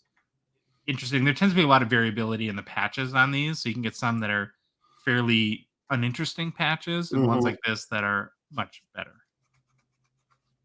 Last card is another big one. 2019, the Cup, Austin Matthews, black NHL Shield Auto 101. Not a rookie year. He's 2016 rookie, of course, but it's still a Austin Matthews Shield 101 patch auto. So that's pretty cool. BGS 8.510. Not bad cards, huh? Overall. Yeah, pretty nice. I would take any of them. Yeah. The current PWCC weekly auction is also live, so you can head to pwccmarketplace.com, place your bids. And on Thursday's show, as we always do, Troy and I will highlight our favorite vintage and modern cards from this week's auction. Again, pwccmarketplace.com. All right, Troy, you ready? I was say, okay, that was the first half of the show. Now the second half is us answering mailbag questions all day long. And I know I say this a lot, but I always start when we promote mailbag. I'm always just like, I say a little prayer. Like, don't make us look dumb and at least get like 8 or 9 questions. This is definitely a record. They kept coming in. They were all awesome. And so we're very, very thankful and grateful to everyone that submitted. I think we have 25 this week because of that. And we're going to try to go a little bit quicker, maybe freaking frack a little bit. Maybe Troy will answer one and I'll answer both. I guess if either of us feel real passionately, maybe we can both comment on a couple of them. But we're going to get right into it. So first question from Twitter or X, whatever it's called, from Kirk College. He had sent this last week and in a DM and I forgot about it. So I want to apologize to him for that, but definitely wanted to answer it. He said, I had a question if you think you could ask your people at Upper Deck. I know you love the SP Legends, said as much as I do, but I noticed a card for sale and wondered why it even exists. It's a Dave Andrechuk. It's listed as a non-auto all-time Future Watch. I've seen many of them, but why does this card exist? Does it mean that there are other non-auto Future Watch cards that are signed as well? Are these Easter eggs? Love to see what you can find out. Thanks. Well, Card College, it's a subset that is on the checklist. So if you want to just search SP Legends Signature Edition checklist, you can find it. There's 100 cards in the set. It is all-time Future Watch. They're just not autographed. There's 3 different serial numbers or print runs on them. So like a Wayne Gretzky would be out of 49. Then you have guys out of 99. And like in your case, Dave Andrechuk is out of 199. As far as why Upper Deck did it, I think it's just to get more hits in the set. Yeah. You know, that's the best answer that we can give you there. All right, next question. Gongshow Discord, Beard Boss. What are some of your favorite hockey movies and or hockey books? Some of my favorite books are The Game by Ken Dryden and Down Goes Brown, History of the NHL by Sean McIndoe. Favorite hockey movies are Slapshot, Miracle, and Youngblood. Right, Troy, you want to go first? All right, my movies. Miracle, Slapshot, Mystery Alaska, Goon, and Youngblood are my top 5. For books, this is where I've failed miserably as a hockey fan. I have not read a lot of hockey books like biographies or anything on the game. What I tend to read are analytic books on hockey stat analytics, all that stuff. I have tons of those books. I have Tearjerkers. Yeah, I have about 15 of those books, which I love diving deep into that stuff. But okay, I need to do a better job at reading hockey biographies. And I like to pretend I can read books, but I'm not the biggest reader. I'm not a good book reader either. I don't read that many books. I think like the last one I really read was the Da Vinci Code, I think, was the last book I really sat down and read.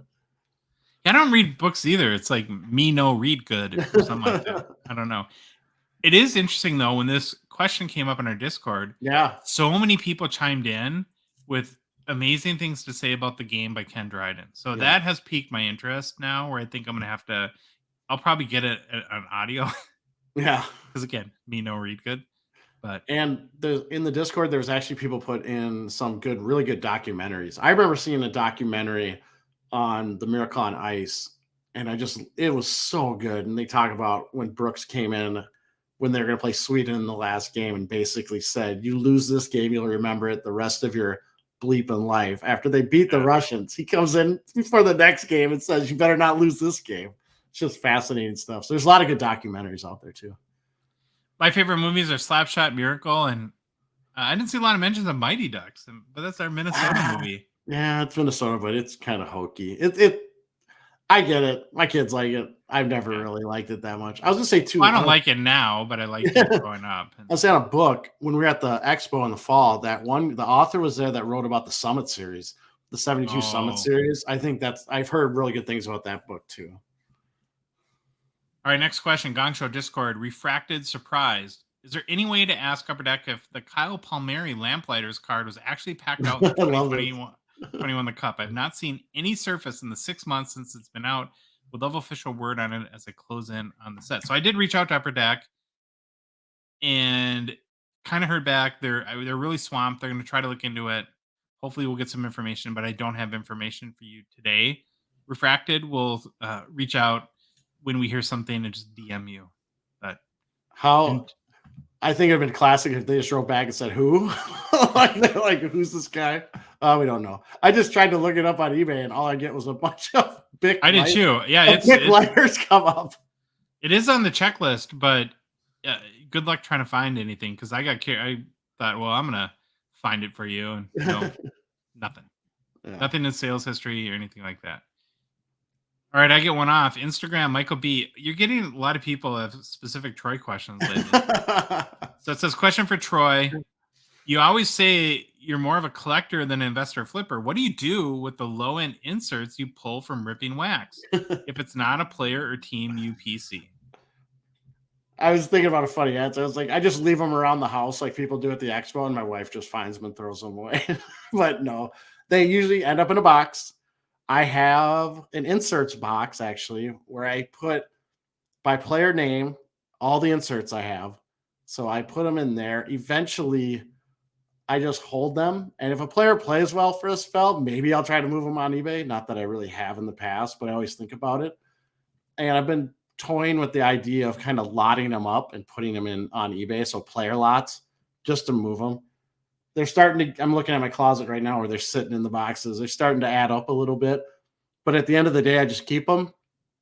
And I think this year, though, I've talked about this before, I'm going to make Halloween bags of cards for kids. If they want cards and candy, they can have a packet or a team bag of cards.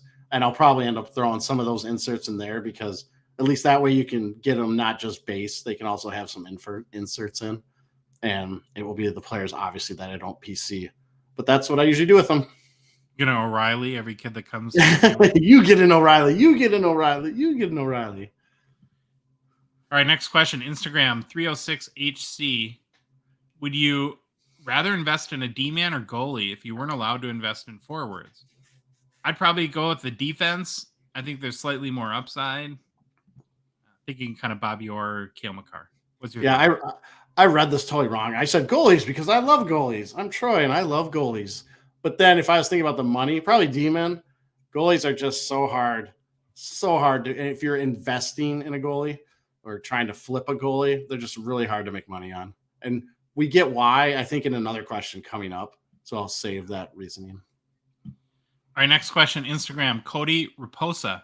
I really like this question. I'm glad he asked it because I think there's an important point in here we haven't touched on yet.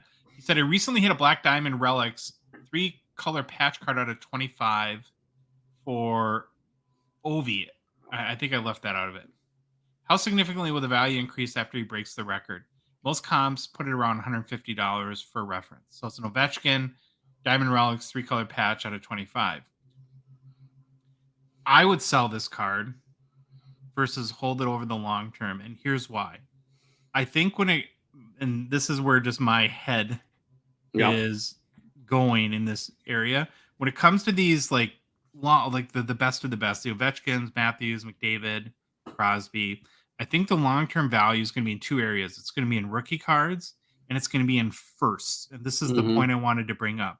So the first PMG, the first whatever insert that or parallel that you're talking about. Cheddar, the first cheddar. The first seismic gold, right? And what I would try to do is take advantage of what you can get for it now and maybe try to convert those funds into one of those first Mhm. if you really want to keep that for the long term. The other thing I would say is that if it's $150, it's tough to tell with Ovi right now what percentage of him achieving the goals record might already be baked into that. So I would guess maybe 20 to 30% upside if you keep that card. If he, and that's just a guess, if Yeah. he does break the goal record, but I'd be more inclined to move it for a more rare, unique, or like I said, my head's at, and this is just, there's other ways to go about it. And I'm not saying my way is the best way, but to rookie cards and first. Mhm. Like it. Agree. Next question, Instagram, Jack's Crazy Collectibles. Invest in Devin Levi. So I'll start first here, Troy, and then let you chime in. I think if he plays well, there's going to be flipping opportunities this year. He'll probably be priced pretty high out of the gate. So I wouldn't invest in him right away. I would wait for that price to come down, as we've talked about a lot on our show.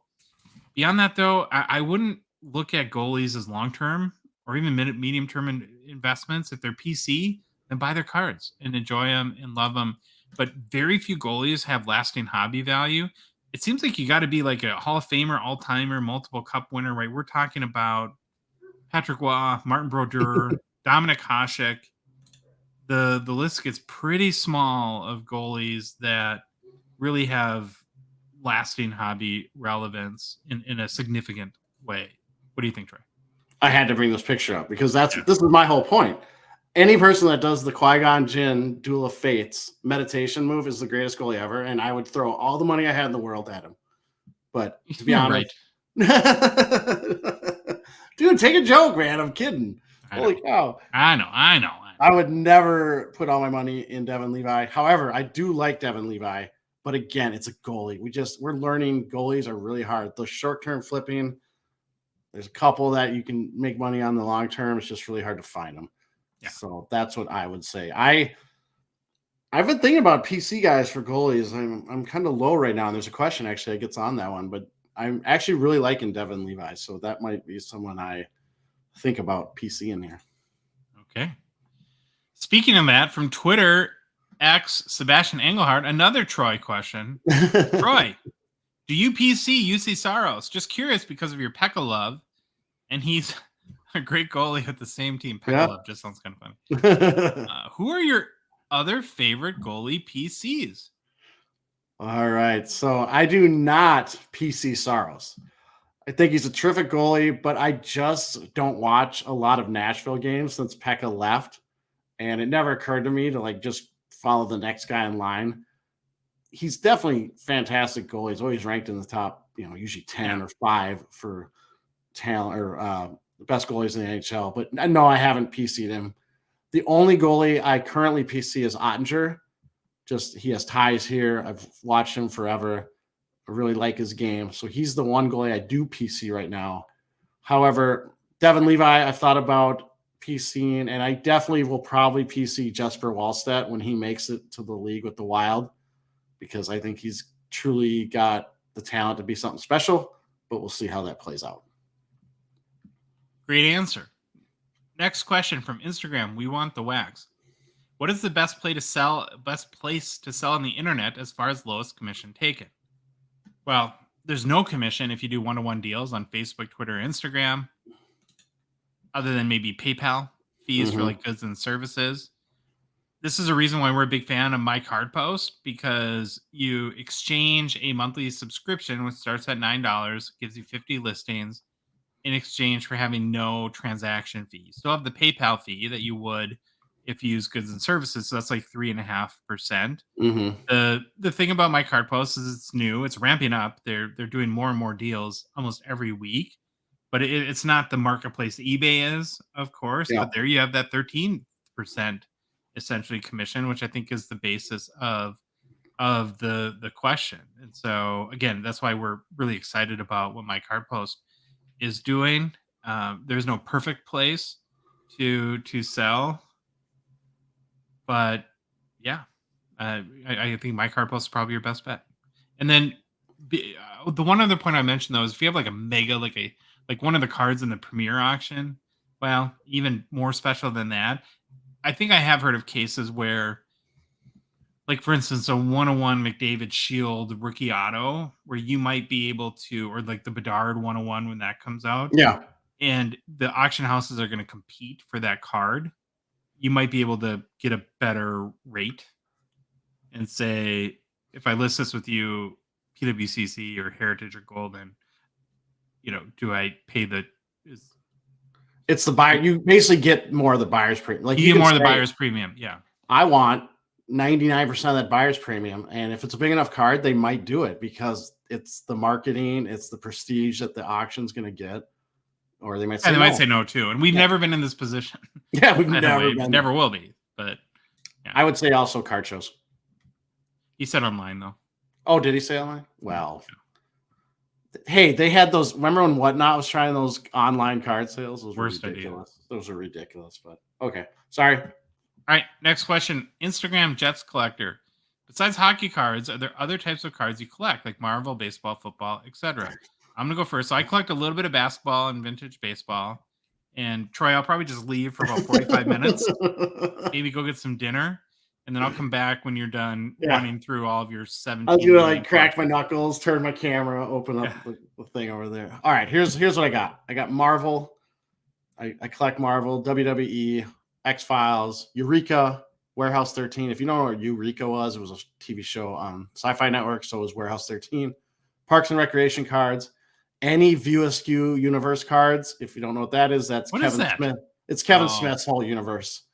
Yeah. And that would be properties like Clerks, Mallrats. Keep going. There's a ton of them. But I love Kevin Smith. I love all the stuff he's done. So I PC those cards. On the baseball side, I PC Kent Hrbek of the Twins. And I will buy baseball boxes every now and then because my son likes them. So we'll rip those. And besides cards, I collect vinyl records, which I've collected 25, 30 years, comics, and all that other stuff, I guess. That's about it, I think. a whole bunch of Besides hockey, though, you probably buy most wrestling boxes, right? Or baseball. Lately, it's been Marvel because there's been a lot of so. Not to go off tangent, but the Loki TV series cards just came out. But Marvel Allure came out, and Billy said it, I think, on our show, that it was the most autos they've ever had in a Marvel set, and they're pretty cool. I think they need to figure out. They seem like they're running into like each like the Marvel Falcon and Winter Soldier, WandaVision. They kind of have the same cards. There's not like a lot of variation. There's some sketch cards, those film cells, or manufactured film cells. So I think they got to look at that. Now I'm gonna actually. I said WandaVision. If anyone has the dual auto WandaVision card of Elizabeth Olsen and Catherine Hahn, where they inscribe it. I think Elizabeth Olsen says Scarlet Witch and Catherine Hahn says I killed Sparky. If anyone has that and wants to sell it, let me know. Okay. I don't. Use my platform to try to find Marvel cards, I guess. Gretzky or Ovechkin Glow Peachy. Troy will buy it, but he'll buy it for me. So, all right. Next question. Instagram, DB Sports Cards. Bedard confirmed in Series 2. Thank you for the question. And yes, if you go back a couple of shows ago, episode 113, we had Grant Sandground, who's a VP of Product Development, on our show. And he not only confirmed that Bedard Young Guns will be in Series 2, but he gave some of the reasons why. It's a great interview. Lots of interesting insights from one of the key guys at Upper Deck. If you haven't heard or seen it, we definitely recommend you guys check that out. But yeah, that was confirmed on our show, which is nice. Instagram, Epic Collects. Most collectors seem to agree that PSA is a grading company that will add the most value to any given card, but most collectors also seem to agree PSA is unreliable when it comes to giving consistent grades. Some even go as far to speculate PSA intentionally gives lower grades to certain cards with the intention of controlling pop counts. It seems like distrust is slowly building between collectors and PSA. My question is, how likely is it that PSA eventually takes a hit to their reputation they can't recover from? So I think this is a really good question, Epic. And in some ways, I think you're correct that there has been a degradation in the collector's trust against PSA. Here's the problem, though, and sort of the catch-22 in all of this, is that we all have so much money in PSA slabs. Mm-hmm. So if you're the type of person that has like the fantasy of PSA getting knocked off the mountaintop, what's implied in that is that the value of our cards go dramatically down. And I don't think Yeah. anyone wants that. So in a weird way, it's kind of like the golden handcuff situation where there's a vested interest because of us wanting to preserve the value of our collections that we keep PSA on top. And that's probably their what I would say is their biggest competitive moat. You look at companies like SGC that are doing some really simplifying their pricing, being much cheaper. Yeah, you'd think that's a threat to PSA. You look at companies like Tag that are trying to do more consistent kind of computer aided grading and to eliminate some of these discrepancies. But then again, for PSA to fall like Beckett has, there's a lot of money in sports card value that's Yeah. lost at that point. You got anything to add to that? No, I was gonna say I think Tag is in an interesting position when it comes to this because there could be a flip of going towards that more consistent computer automated kind of grading. But again, like you said, with the whole PSA, the value of people's collections in those slabs, I think he was kind of getting at this. I think some really big news would have to come out about PSA. Like they confirm that they control pop counts or they somehow something breaks, some scandal, something like that to kind of make things flip in the short term. Long term, it can definitely happen. PSA wasn't always the top of the mountain. That was like within the last 5 years that happened. All right, next question from Instagram, Geo Hirsch. Why hasn't Matthew Tkachuk's values reached the likes of Hughes or similar? I think it's a good question. What I would point to, Geo, is, well, first of all, Hughes came into the league as the number 1 overall draft pick. So he's going to have a lot of hype behind him out of the gate. Tkachuk, it took a few years for him to get his career going. You know, he's sort of mid-career in his prime right now. And then he's, he just didn't have that hype right out of the gate. And so he has had to build this hype. He had an amazing year last year. He really let his personality show. He kind of led his team on an improbable, they barely made the playoffs, and then a pretty deep postseason run. Now, is that enough to permanently catapult him up a level or two in the hobby? I don't know. And I think that goes part of the beauty of this hobby is that some of this stuff you just can't explain. Yeah. And I have no idea why Hughes has so much more momentum than Tkachuk. Because one thing you can say about Tkachuk is how much his values climbed last spring. They've really kind of came back and pretty cheap again. Anything to add to that? I think it'll be interesting to see it when Tkachuk gets nailed for collusion after he came out with quotes that him and Brady might end up playing together at some point, or how cool it'd be. I'm sure Bettman didn't like that quote coming out of his mouth, but yeah, I like what you said. When Tkachuk spiked, I know we were all over it and everyone loved it, but a lot of people thought we got a lot of comments that it would come back down, and it kind of has. Yeah. All right, next question from Instagram, The Real McCards. Question for the next podcast. Pick your 5 favorite underrated subsets. Cards you think are super cool but sell for less than normal than similar sets. Or cards you think are super underrated or slept on at their price point. Could be sets being made now like OPG Platinum, Seismic Gold, Jewels of the Draft, Allure, Rainbow Parallels, etc., or retired subsets like the Cup, All-Star Royalty, Panini Private Signatures, etc. He said, for example, mine are Black Lustrous Rookies, Panini Newfound Treasures, Pride of a Nation autographs, especially rookies, Panini Silhouettes, and Chronology Timeless Memories auto mem cards. All right, so this one made me think and hurt my brain. But I'm going with your answer. I totally missed this one. Any Panini card there. I love the Panini cards. I love doing a lot of research on them. I came up with 4, and then I was going to come back to it, and we got so slammed with questions that I didn't have time, so I apologize for that. I'm actually a big fan of holographics. And the new ones, right? The new well, they made them really a much tougher chase, and so I think people are sleeping on them because they were just too common. Mm-hmm. I also really, if you follow personal pickups, I'm really into the platinum medallions that I think are getting slept on a little bit from the 2021 Fleer Ultra release, and I think that's primarily because it was EPAC exclusive, and that kind of takes a whole subset of the hobby away from it a little bit, and people that just don't get exposed to them as much. I'm also a really big fan of the Brilliance autos for the Cup. So I have a Kucherov. I've seen other ones where it's there's like an acetate window in the card and the autograph is over that, and a lot of times in kind of a cool color. And then another card that I think is actually really cool is that new insert in the newest metal release, Cachet. There's a gold out of 50 parallel that is very gold and shiny. And that is typically a recipe for success. And those are not going for a lot right now in the secondary market. So those are the 4 I came up with. Is there anything could you pick one? So at least give us 5, like he asked that, or are you I have Mass blanking? Man. There you go. Mass Man. I love Mass Man. Yeah. Next question, Instagram, Zomdos Collectibles. What is the most underrated rookie card in the modern era, and why is it ultimate? Why do I feel like that's a leading question, Troy? I would actually say the Premier RPAs are a really good candidate for most underrated because they just, for whatever reason, they're super nice. They just don't get a lot of love on the secondary market.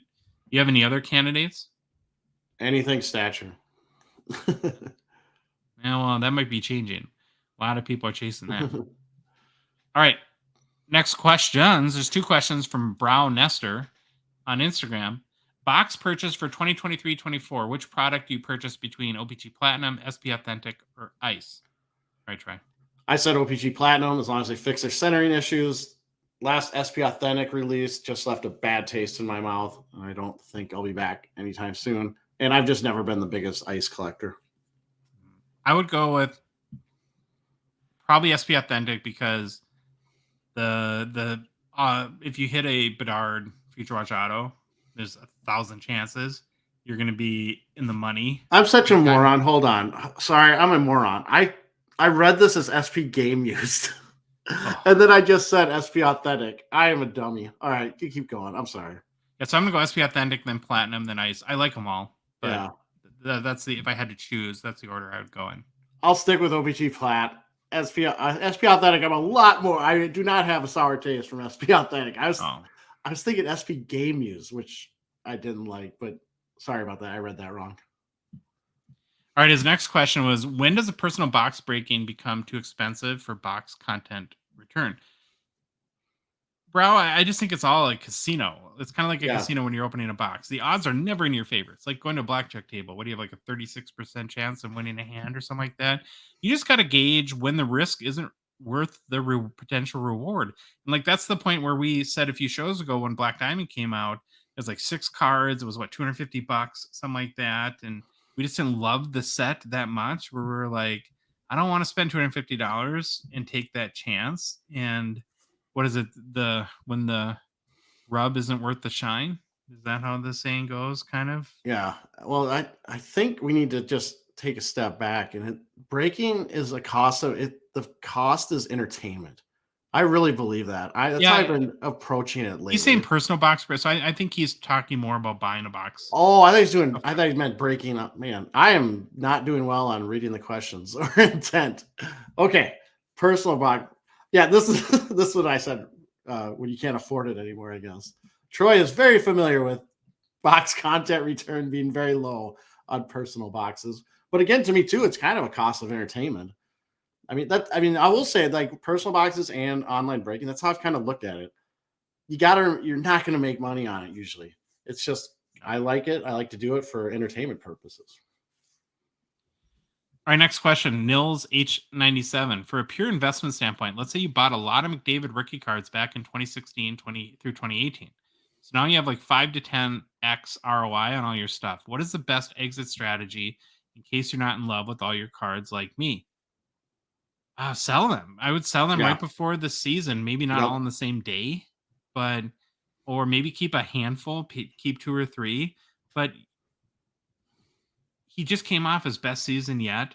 There's still hope he'll win a Stanley Cup, and more optimism, at least one cup going forward. And I would take the money. I mean, you've done well. Congratulations. Mm-hmm. You got a good problem on your hands, and use the money for something else or to buy a card you really love and you will enjoy if you don't love your McDavid rookies. You got any other piece of advice for Nils, Troy? No, I kind of like your idea. I would keep 2 or 3 of the best ones and probably try to get rid of the rest. All right, Facebook, Rick Krasinski. Any word or insider info when 2022-23 artifacts redemptions might start coming out? I have none. I haven't None. heard anything. We didn't reach out to Upper Deck because we've reached out to them a million times lately, and I Yeah. don't think they would tell us anyways Yeah. on this one. So sorry, I have not heard anything. Facebook, Jeff Kaler. Do you think in general defensemen don't get as much notice in the hobby compared to forwards and goalies? Why do you think that is? What is the ceiling for someone like Jake Sanderson?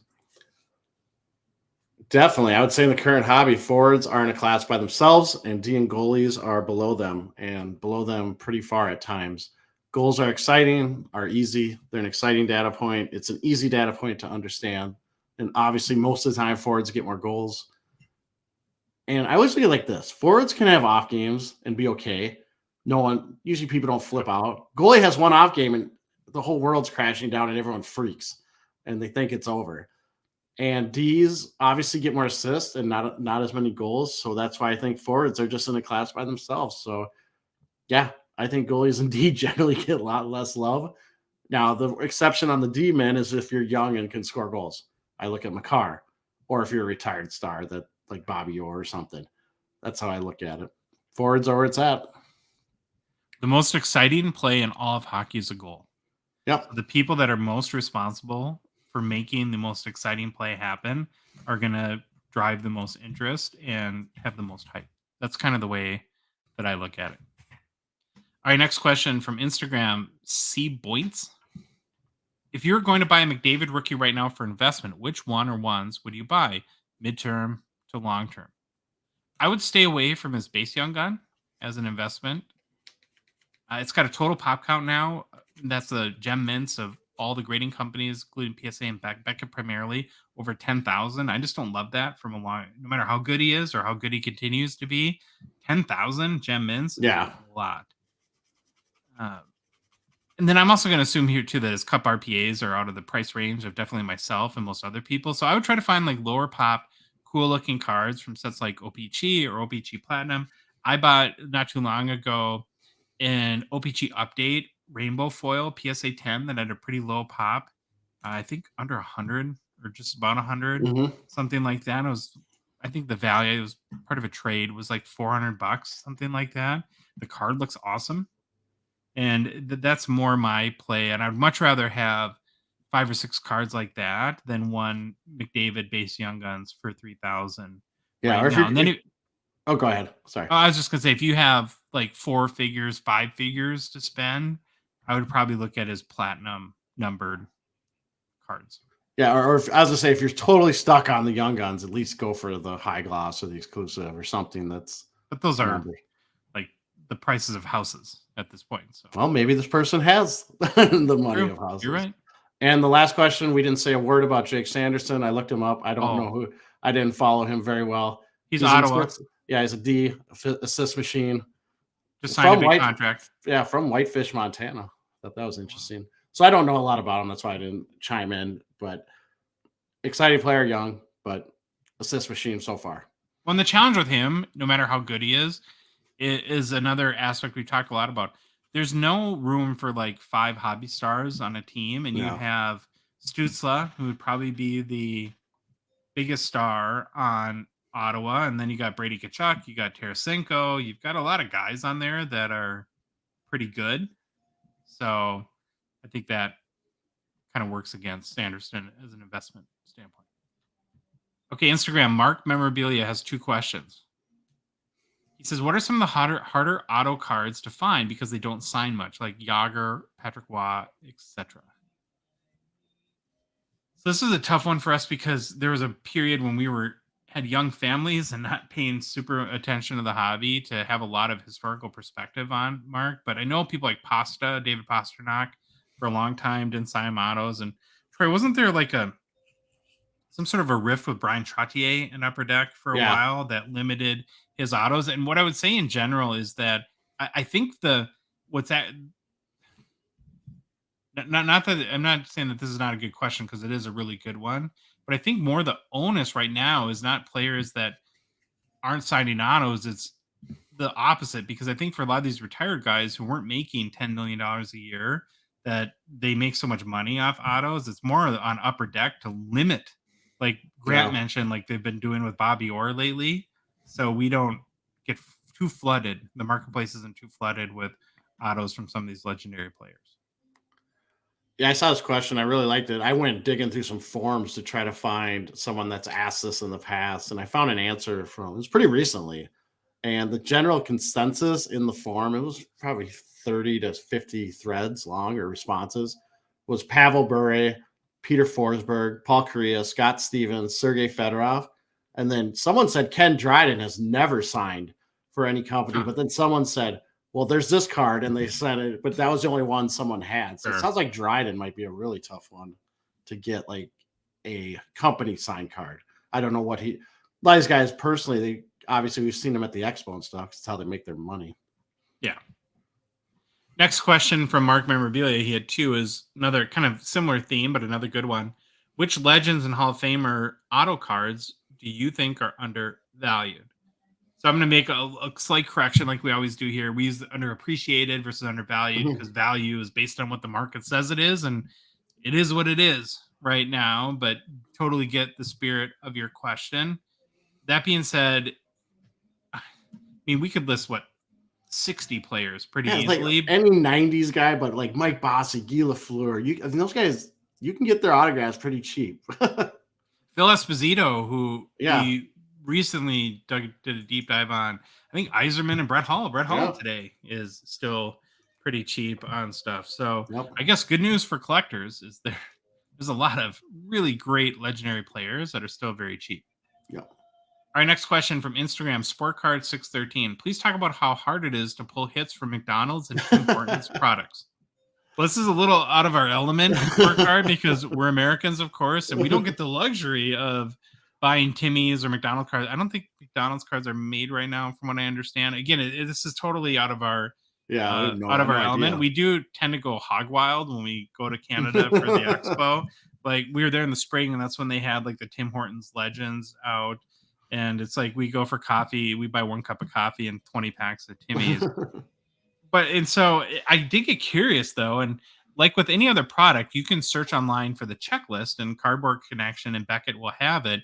And Sport Card, you're 100% right. Like some of the pack odds for, like, I as an example, I looked up the Tim Hortons Legends are quite insane. So there was a Patrick Waugh auto. It was a redemption.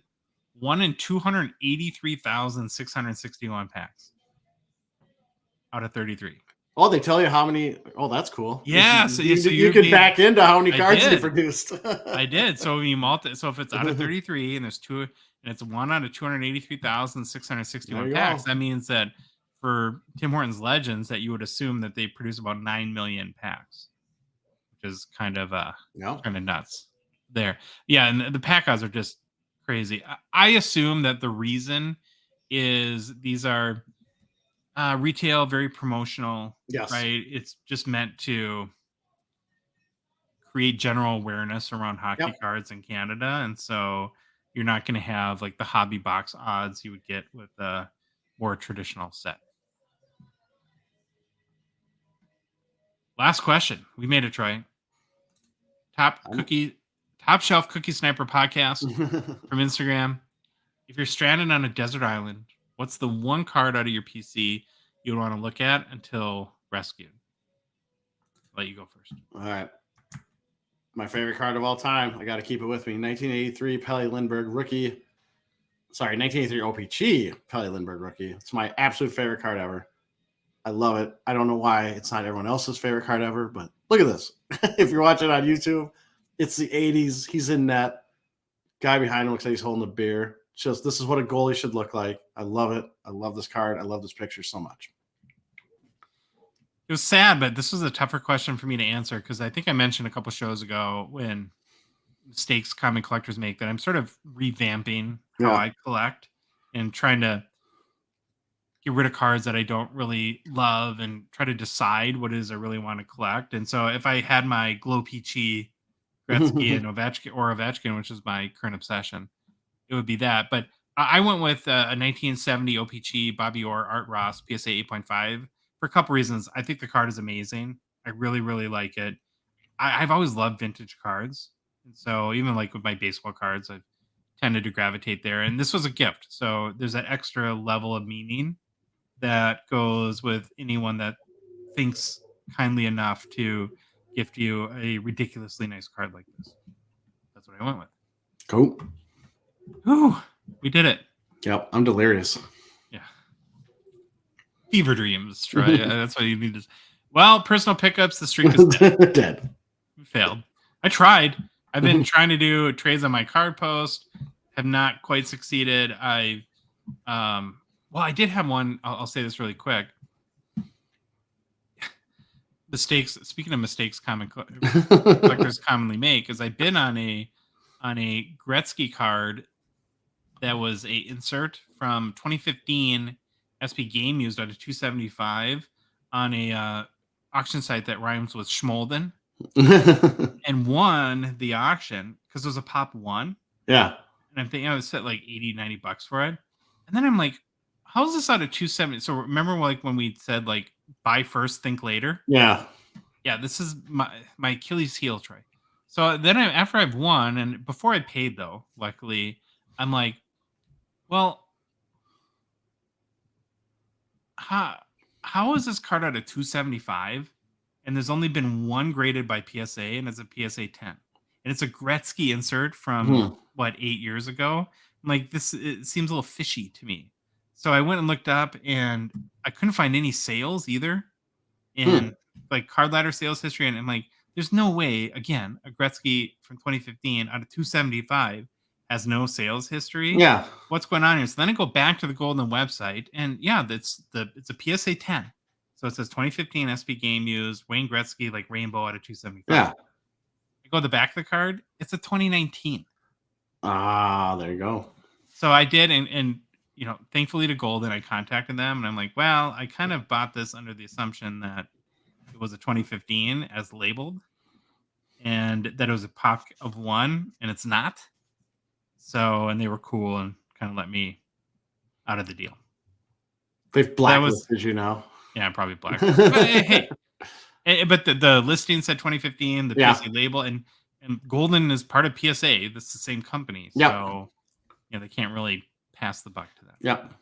So that was my personal pickup. That was not. That was not meant to be. All right, well, that's our show. If you like the episode, please leave a rating and review on Apple, Spotify, or whatever podcast app you listen to us on. And if you love the show, and you want to ask Troy questions all the time, you do it every day in the Gong Show Discord by joining our Patreon, which for only $5 a month, you can join on a $1.99 support level tier by going to the hockeycardsgongshow.com website and clicking on the Become a Patron link, or going to the Patreon website at patreon.com and searching for Hockey Cards Gong Show. There's a link in the show description, whatever podcast app you're listening to us on, or in our YouTube description, or in our TikTok and Instagram profile there. And Troy, the Hockey Cards Gong Show podcast is on social media, so please follow us on Instagram, Facebook, TikTok, Twitter, and YouTube.